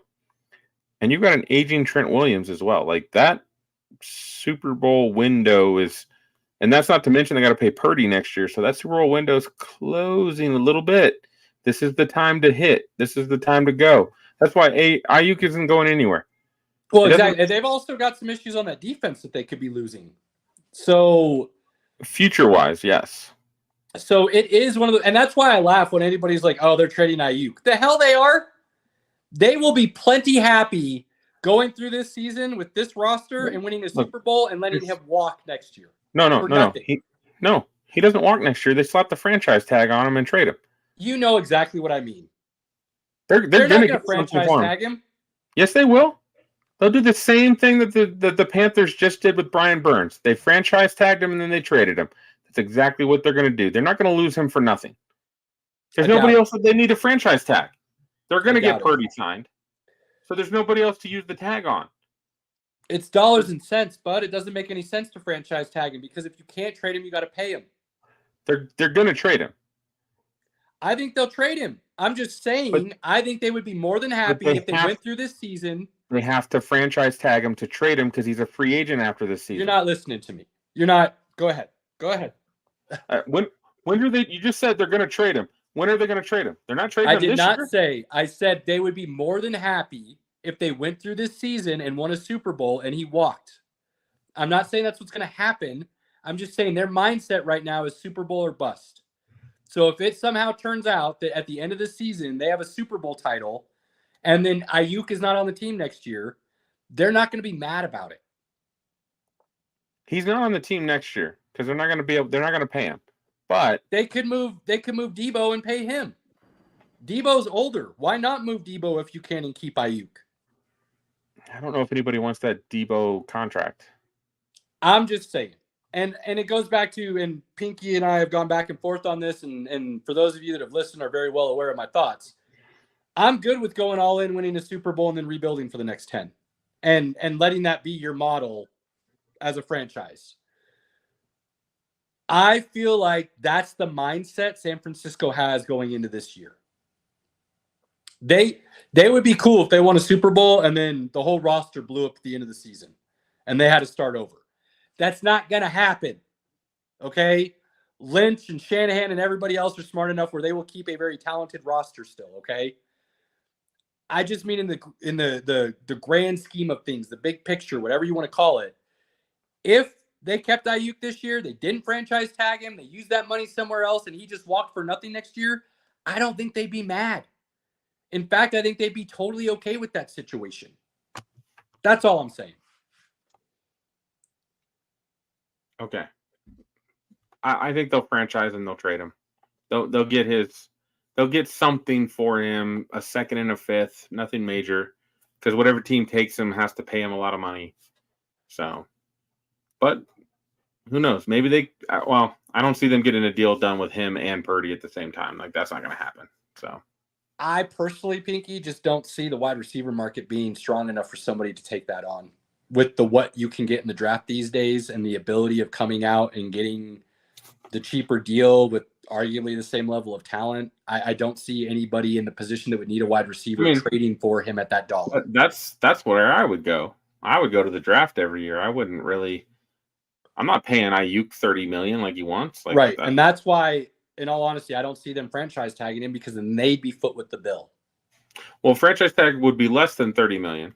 I think they'd be okay with that. But again, he's a free agent after this year. What would it be, honestly, though? It's like 25, 24, somewhere in there. I think it's 24, 25. But again, if they don't franchise him, then he walks and they get nothing.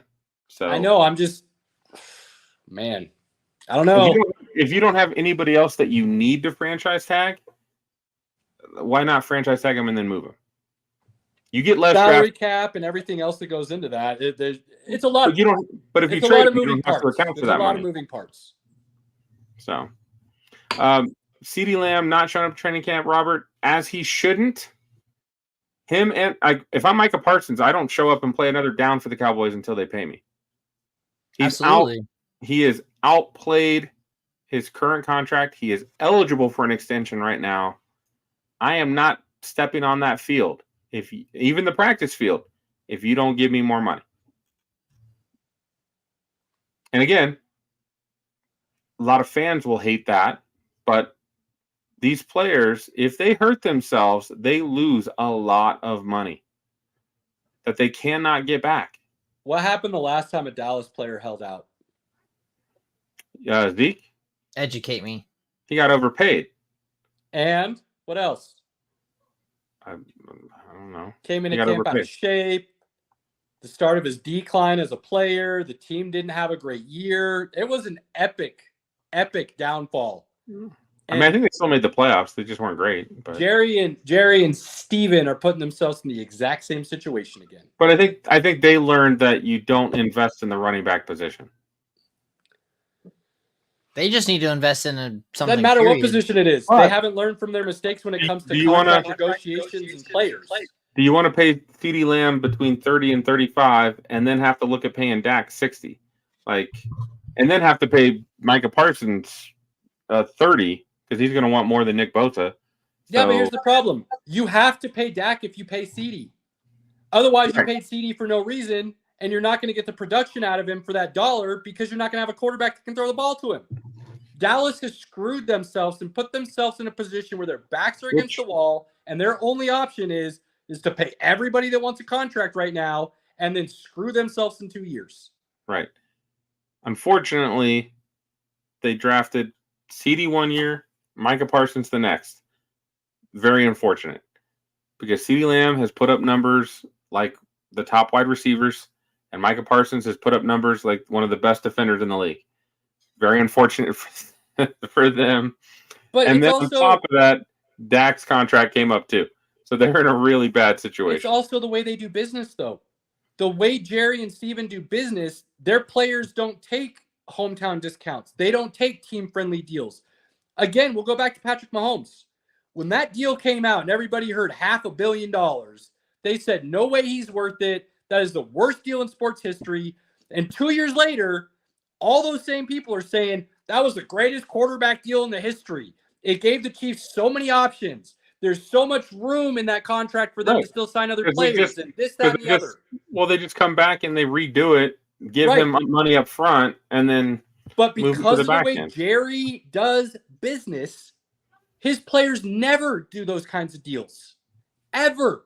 In fact, the Dak deal that he last signed was probably the worst quarterback deal ever signed by a team because it paid him top dollar, gave him all the leverage, gave him a no trade clause and a no franchise clause. That's an awful deal for a team to make to a player. He actually doesn't have a no franchise clause, but his franchise number would be pretty tremendous. I thought it was a no franchise clause. No, but he's already been franchised once. So if they franchised him again, it would cost him even more. No, because it has to be back-to-back years for that to add up, I thought. Yeah, it's an escalating scale for the franchise clause. I can hear him. So why are you wearing headphones?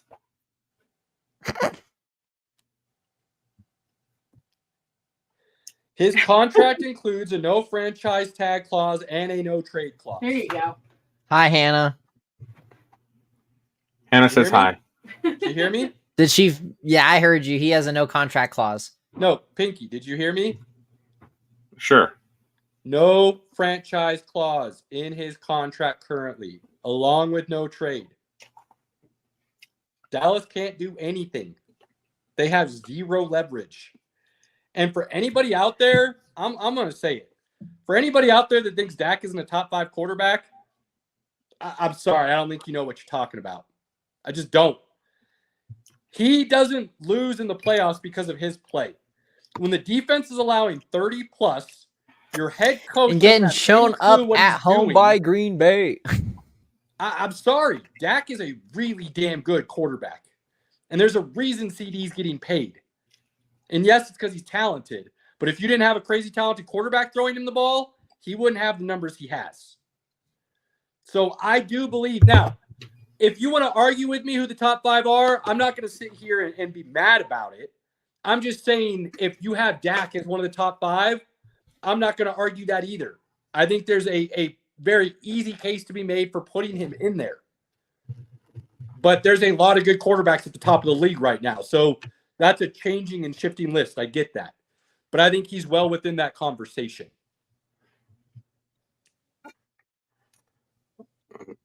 If you want to argue that, I'll listen to that argument. I don't think he's top 5, but Tell he's not me, and too I'm not far trying outside of that. I'm not trying to poke the bear on this one. I'm just trying to get some insight. Well, I'll take why Mahomes. do you believe he's not within that realm? I'll take Mahomes, Allen, Burrow. I'll take Lamar. I'll take CJ Stroud, even at this point, over Dak. I think Dak has to have a lot of things going well around him to be successful. I don't see him as that guy that if you take CD Lamb away, if he got hurt for 5 weeks, they're going to be pretty fucking awful. Don't do that. Do what I always tell you to do. Put all those other quarterbacks on Dallas and Dak on one of those other teams. You think they still do as well? I do. And you think Dak does worse on the other teams? I just like, is Dak top 10? Sure. Is he top 5? No. You don't think Buffalo or Baltimore or Houston does as well with Dak as they do with their own guys? No. I wouldn't think so. I've seen Dak fail multiple times that are his own fault, where he makes mistakes when he shouldn't be. It's not all the defense. It's not all coaching. Sometimes it's Dak too. He owns that blame just like other guys do. I think Dak is good, but he's not a guy that covers warts. And when you pay a guy that kind of money, you want him to cover warts, and he doesn't do it. When your defense averages to the other team 30 plus in every playoff game Dak's played. But every playoff game they've played, they don't do anything on offense for at least the first half. That is coaching and scheme. That is not player. That's how I see it. I don't see it as a player issue because the entire offense is struggling. But at the same time, what you're saying is not it's not ridiculous. It's not far-fetched. You're basing a lot of what you're saying in fact, and I'm not going to absolve Dak from all blame by any means. He's had some bad situations. He's thrown some bad balls at inopportune times. But if I'm putting a pecking order, coaching, defense, Dak, as far as blame, is how I would rank that. I mean, again, your defense is giving up 30 plus in every playoff game you played. I can't think of a lot of quarterbacks that are overcoming that. Not everyone, because they've played the 49ers twice, and the 49ers didn't score 30 points. Let me try to find the exact stat. There's something like the Dallas defense averages 30 points to their opponents in all of Dak's playoff games. It's something along those lines. I'll see if I can find it while you discuss. Like I said, Dak's top 10. He's just not top 5.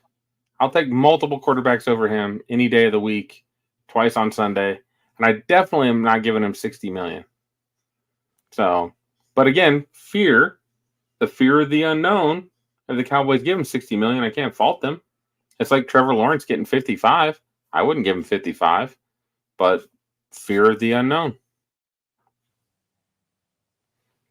It's also the market. Like, unfortunately, it's just what it is. Next guy up always gets paid more than maybe he should. That is true, but at some point, teams have to say no. Can we take that $60 million and put that somewhere else and bring in a quarterback that's either a Sam Darnold or even a rookie and still get similar results? The teams are going to have to start making those tough decisions. But I still think To me, the way the NFL has set up themselves with salary cap and everything else that they've done to create competitive balance, which I think they've done a phenomenal job of, to create a word that people hate, but parity. I think the next step is placing specific cap limits on positional salaries. That's been brought up. I told you this a couple years ago. That's how I would fix it.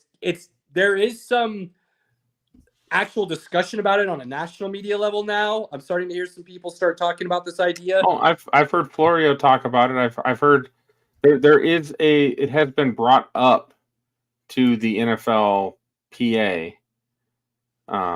or maybe the NFL has brought it up, not the NFL PA, but the NFL has brought it up because they're trying to find a way that they can stop this from continuing to escalate. I can't find the exact stat right now. I apologize, but because if you got a quarterback making 60 and the top 9 quarterbacks making 30 million, like, ooh, that's a pretty big difference. But now, see, if we're going to talk about that as far as pay is concerned, then you got to involve Kirk Cousins at some point because I wouldn't consider him a top 5 quarterback. No, not at all. No, Cousins is a brilliant businessman.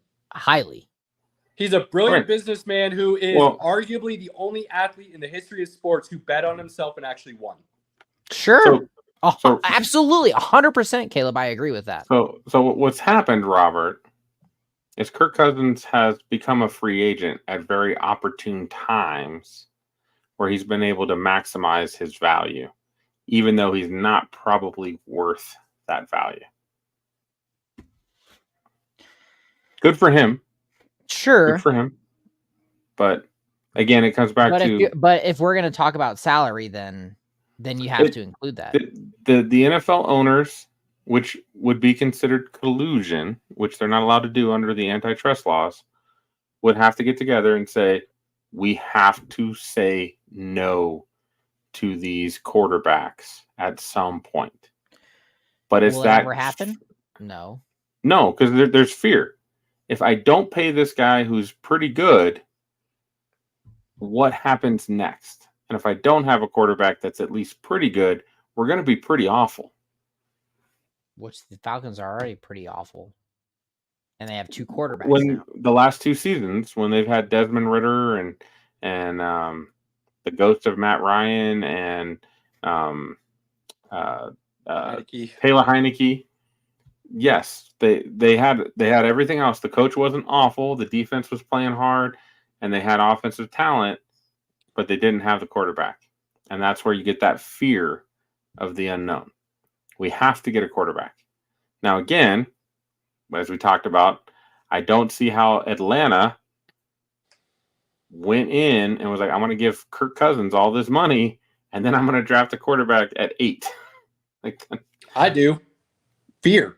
Like you just said, fear of not having a quarterback. I'd rather have 2 that I believe can play on my roster than none at all. I know, but when you look at building your roster, salary cap constraints, you're losing out on the few years you have on a rookie deal by spending a lot of that money on Kirk Cousins. You are. But again, maybe more teams should think this way. I'd rather win 1 and start rebuilding for a couple more years and then try again than do this. I want to be good but not great all the time like Dallas has done. Now, we both agree. You go all in, you try to win that 1, but that doesn't always happen. It's not a guarantee you're going to win that 1. It's absolutely correct, but it's still hard to do. Being good and never great doesn't guarantee you anything either. So I'd rather push my chips in and see what happens than sit there and watch my pile slowly dwindle away on blinds. I think most owners, though, are okay being good enough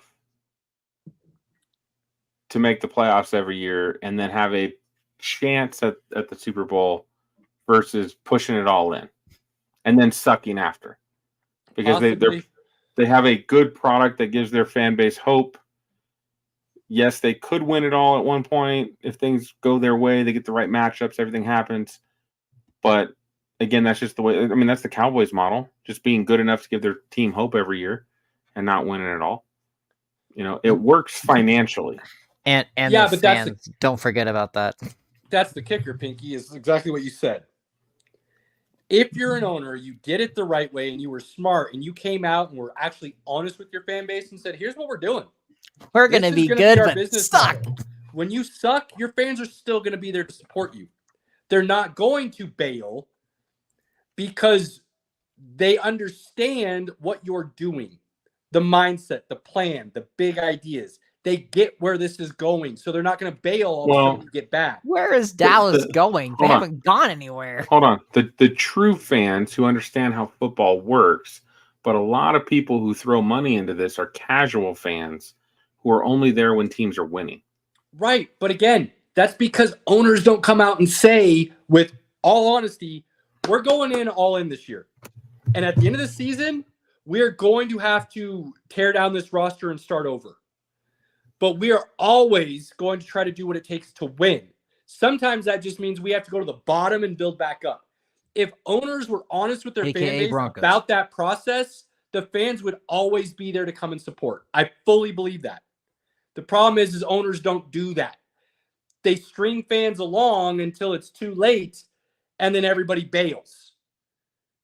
And then they come back after a couple of years when they start winning again. You could end that and not have to worry about them bailing if you just were honest with the plan and what you were trying to do. But again, you've said this word a lot, and I think it's a perfect thing to say, that fear prevents both the owners and the fans from taking that step. And I don't understand why, because again, the NFL has set you up to be able to go from worst to first in a 3-year time period if you're smart at what you're doing. Hell, man, there's teams that go worst to first in 1 year. So it happens a lot. You're right, it does.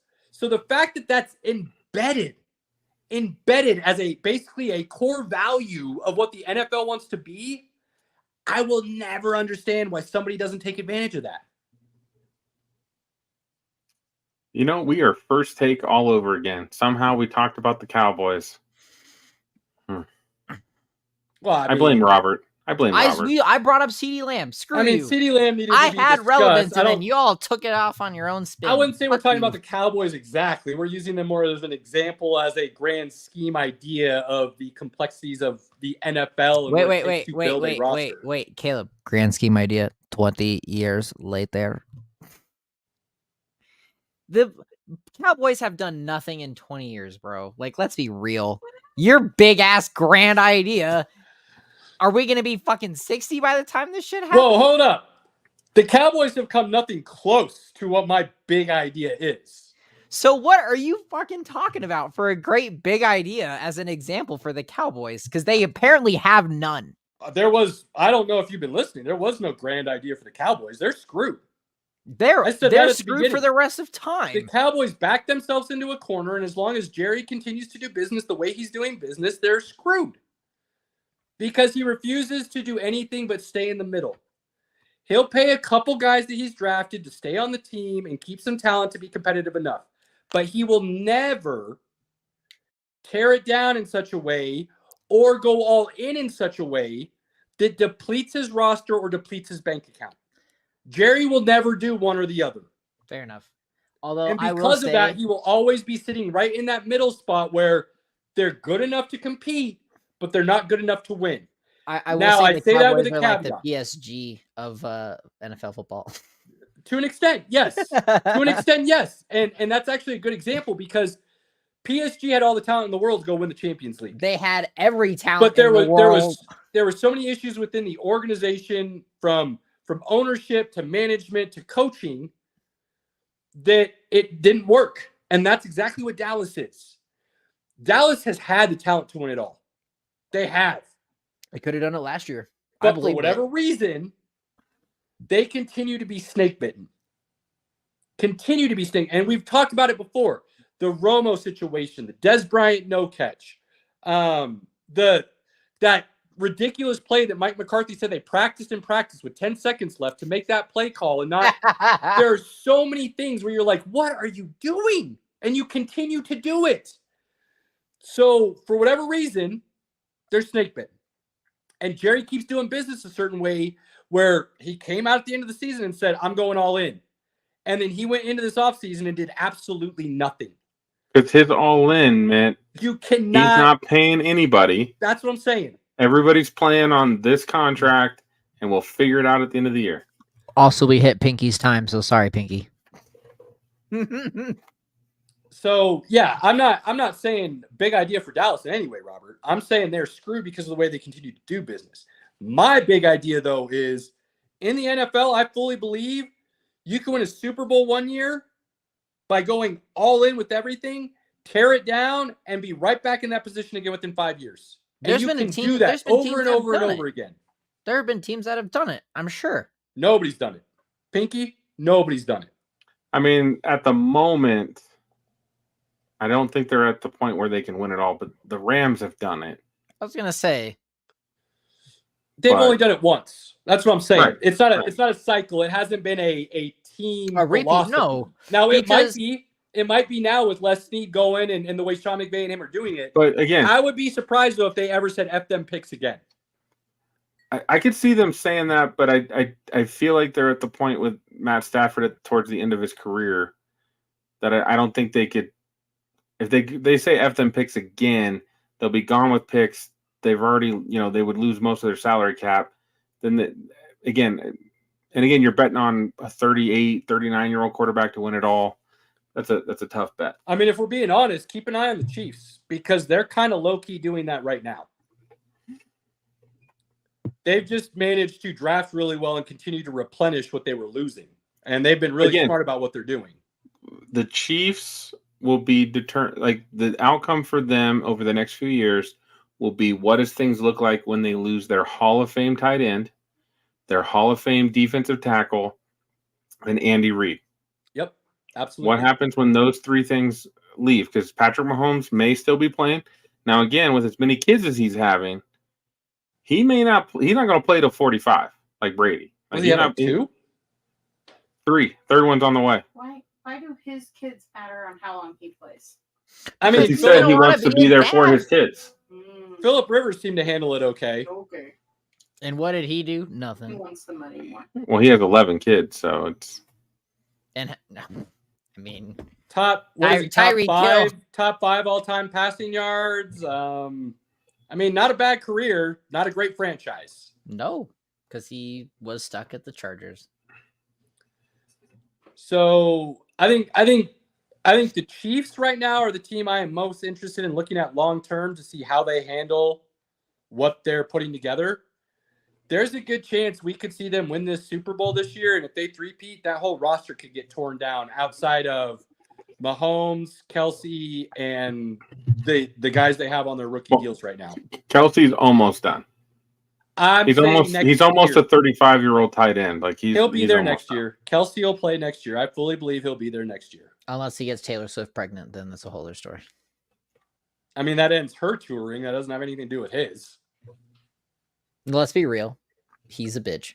Taylor Swift owns him. There's nothing wrong with that, Robert. I'm not saying I would love to be owned by Taylor Swift. I don't give a shit. But let's be real. The power dynamic in that relationship is Taylor Swift. Yeah, I don't see it that way. Oh, I absolutely do. I think the reason she's with Travis is because of who Travis is. I don't see him changing that. And he's a mom. But I don't feel like he tries to take over or anything either. He's just who he is. And that's why Taylor controls that relationship. I don't think Taylor's much of a. Based on everything I've heard about her, I don't think that's her personality. I think that's why they work so well together and why I actually kind of like the relationship, because I feel like they're actually just two people who are chill and cool and understand life is supposed to be fun, and that's how they both handle it. I feel like if Taylor ever put her foot down, it would be something Travis wouldn't be cool with. That's just the kind of feel I get from him and his personality. That's fair. I will say shotgunning a beer at your college graduation wasn't a good look, but... What? I think that's an awesome look. No. College is a joke, man. Maybe here. No, everywhere. College. I would not recommend college for most people if you're trying to make it in life. I don't know, bro. I could be exactly where I am now without ever paying for college. Maybe in America, sure. In the rest Not- of the world, bro. No way. It's a piece of paper. Yeah, you No. don't need college elsewhere in the world. It's literally America. Yeah, based on my experiences and my friends and people I know, the college degree is not what put them where they are. In fact, most of them don't even mention that they have it. I mean, half the time So, it's who you know. Let's be real. It's all about college- connections. College is no longer about learning. It's about indoctrination, in my opinion. College is a joke.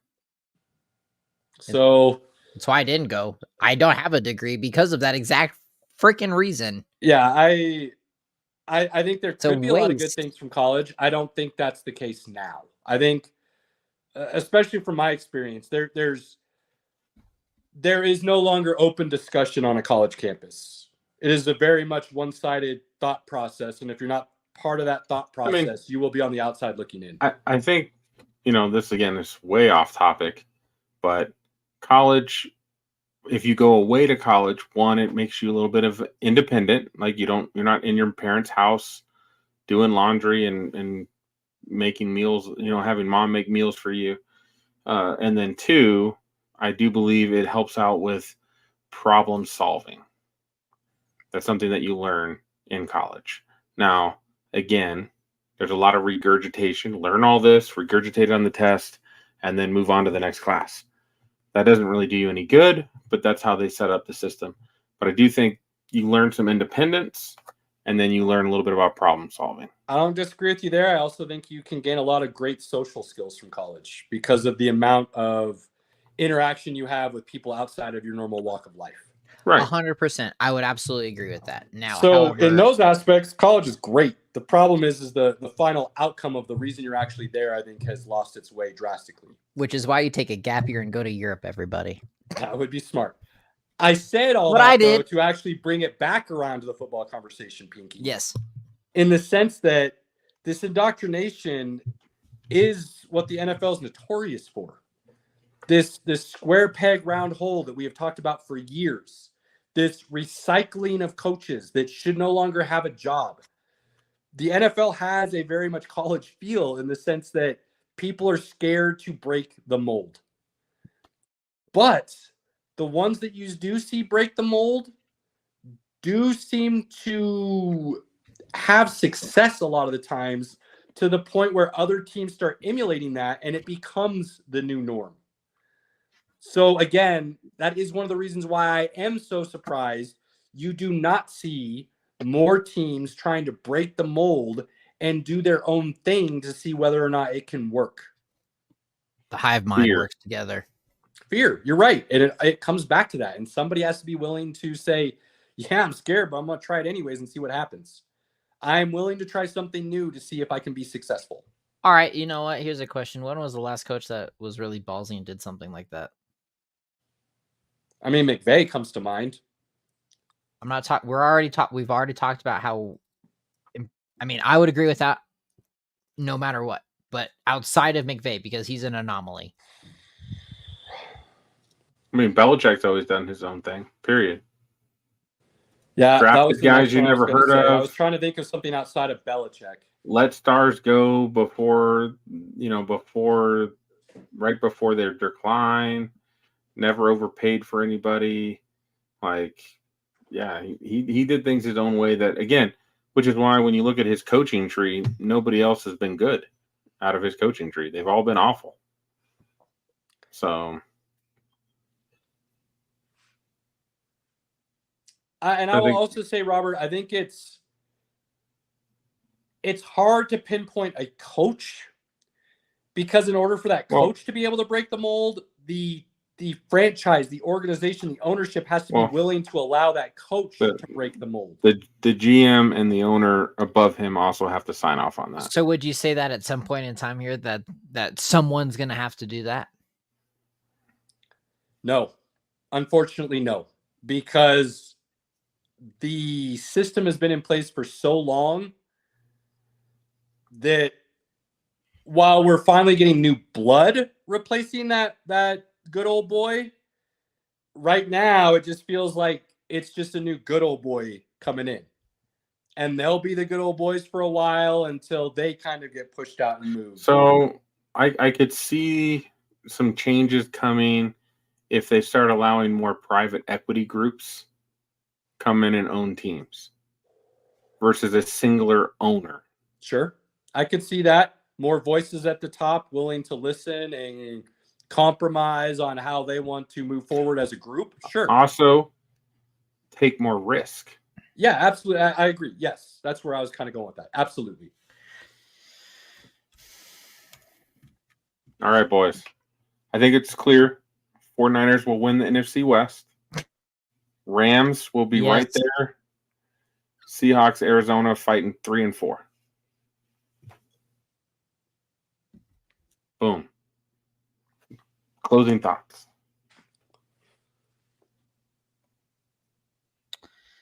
I mean, I personally still think that the Seahawks are gonna not perform well.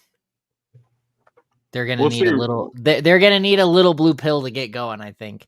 But that's just my opinion. We'll see. We'll see when we get together and do the schedule prediction how that falls. I'm ready, but I personally do not think that the Seahawks are gonna have anything to show for. They've got names, but they're not gonna have the organization. Look, I'll say next week we finish our divisions with the AFC West. And then from there, it starts getting fun for the football people that want to follow us because we'll start talking fantasy. We'll start diving into more player-specific stuff because training camps will be open. There's already quite a few that have reported. And then you start breaking down into the start of the season and things of that nature. So we've got fantasy drafts. We've got player comp. We've got our schedule release that will come out the first leg of the season. Why am I getting a thumbs down right now? What did I do? I don't know. Robert and I will have a training camp preview from Broncos training camp for next week. Wait, Saturday's hold up. coming. Back up a minute. Totally off topic. How do you even give a thumbs down? Where does that even come from? I don't know. How'd you get a thumbs down, bro? You didn't see it pop up on the screen? I did. You did something. I don't know. I think it's your iPad because we never get balloons or thumbs up or anything. You're just it's special, only you. Caleb. We've accepted the fact that you get all the praise, and we're just here to support you. Like I would love to do something and get as long as you know your fireworks. role, I would Robert, love that's all that balloons. matters. I Just would know love your balloons role. and a like, but that's not my role in life at the moment. I'm getting the Right. shaft from everybody, so. Easy, Robert. Hey, if I Easy. can't make fun of my own life, what good am I? Like, Look, Easy, I always Robert. thought the little bubbles that popped up were just for the podcast. I didn't think they were specific to me. It's only in your window. It's only in your you, window. buddy. It's So not how does that anyone happen? else. It's I don't gotta know. be Apple, You bro. tell us, Huh. Mister. I need likes and balloons. I'm the only one that has an Apple. Neither one of you guys are on an Apple. I'm on a laptop. I'm on an actual PC. Don't even. I know right that. now. I know that. I built this mofo, and it is my pride and joy. Oh my gosh. That's Clayton weird that joined an in at Apple like could the do it, last though. minute. Like, I want to Clayton, know where these come from. I want to know where they come from. I used to think it was Facebook, but now we're getting a thumbs down. That's not Facebook. That's not. Facebook right. doesn't allow that kind of rating. Clayton, since you may be the only person listening right now, what is one topic you want to discuss for the last 2 minutes of the show? And Clayton, come back next week because you'll actually hear some Broncos conversation. Right. AFC West. AFC West. Oh. And Robert and I are going to training camp Saturday. So we'll have a whole breakdown. Brewers. We can't talk Brewers. It's fine. Oh, Clayton. He really I will just did the tell you Milwaukee that Brewers. they're as little as I want to talk about it, they are playing better than I would say most people thought they would be at the beginning of the season. So there's that for you. Remember when the Sky Sox were the filler team to the Brewers? I don't remember that at all. That was for like 2 seasons. And then we became AA. That did happen, actually. Thank you, Caleb. Yeah, that did happen. I know my sports, Pinky. Yeah, Rockies disavowed them because they didn't want a AAA team at Elevation, and then they moved their AAA team to Albuquerque, which is the exact same basic. They moved their AAA to San Antonio. No, after Albuquerque. After. Yeah. No, it went right from the Springs to San Antonio. That did not happen. No. Or at least the Sky Sox team moved. The Sky Sox San team Antonio. moved to Albuquerque, and then they disavowed them and picked a whole new affiliate to associate themselves with, which is just another reason why the Rockies are such an awful organization. I'm going to have to fact check you. Come up with something else, Clayton. I think we're good.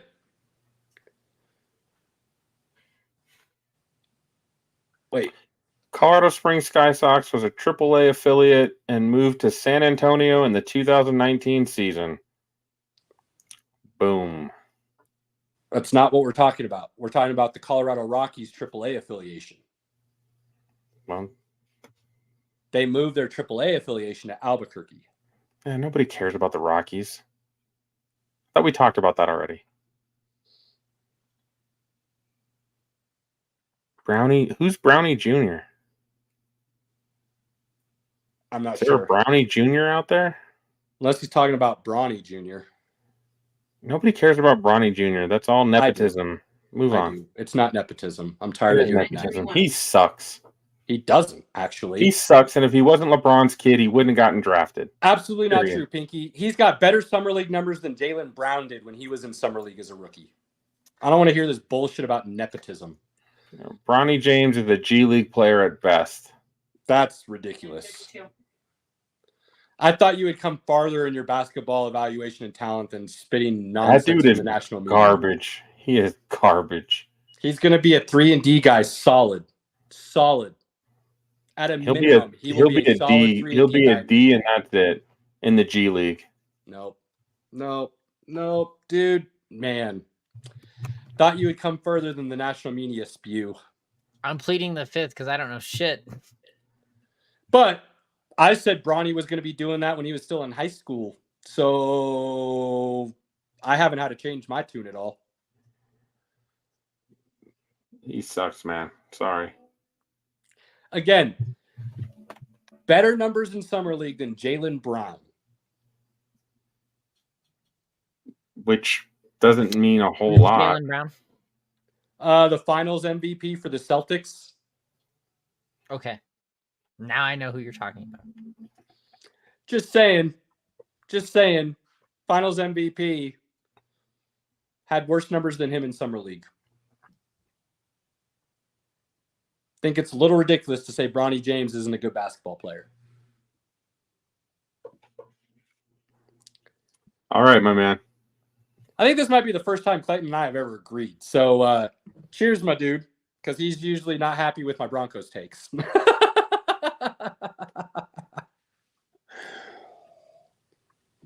Well, on that note, good people, next week, AFC West final division. There will be some Olympic conversation discussion next week for sure because the games will have started. So there will be a little bit of Robert and I discussing things that we're looking for, things that we're excited for, things to keep an eye on. We'll try to give you a little bit of a rundown on things to come. Don't watch it on NBC if you can. Find some other ways to watch it. The internet is wonderful. You either watch it live on the USA and NBC Sports kind of stuff during the day, or you turn off your social media feeds and watch it at night. If you're that serious. You can watch it on Peacock, can't you? It's an 8-hour difference, so keep I that in haven't mind. looked into it enough, Pinky, to be perfectly honest with you, because NBC has literally been the worst sports coverage I've ever seen for any event when it comes to the Olympics over the last couple of sessions. They've been awful. So I haven't looked into it enough this I'm year because I pretty know sure. no matter what. I mean, whatever's on NBC is on Peacock, so you can probably catch it on they're Peacock just awful later. with their coverage. So what they usually do Yeah, is they don't report it or show it in a time. Usually what happens is every major sports media outlet is reporting the results before NBC's even aired anything. If you open the Peacock app, like the first thing that pops up is Olympics, and there's tons of stuff in there. So yeah, but they don't usually air the prime stuff on there. They keep that off, and then they air it on prime time on the primary channels is what they've been doing. I mean, I could care less. I won't be watching, so it's fine. You could care less or you couldn't care less. Keep that in mind. There's not really anything else going on. So that's kind of where we're headed.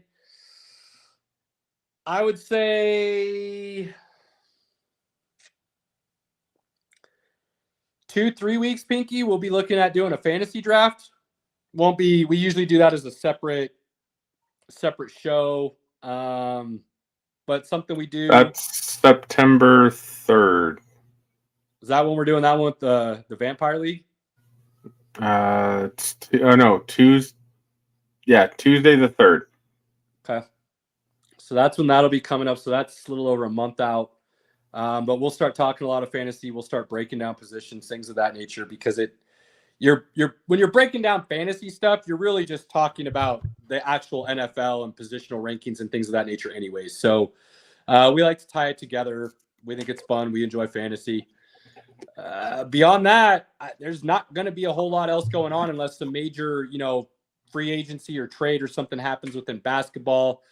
Baseball, unless something major happens, we won't really start talking about that until last couple weeks of August when the playoff picture starts forming. We'll go from there. All right. Love everyone. Enjoy your family and friends. On that note, don't waste those opportunities. Take advantage of those moments you have with that inner circle, loved ones, family, friends, whatever you consider them to be. Cherish those moments as much as you can. We appreciate everybody for supporting us in any shape, way, or form that you do. Until next week. Cheers. Appreciate you.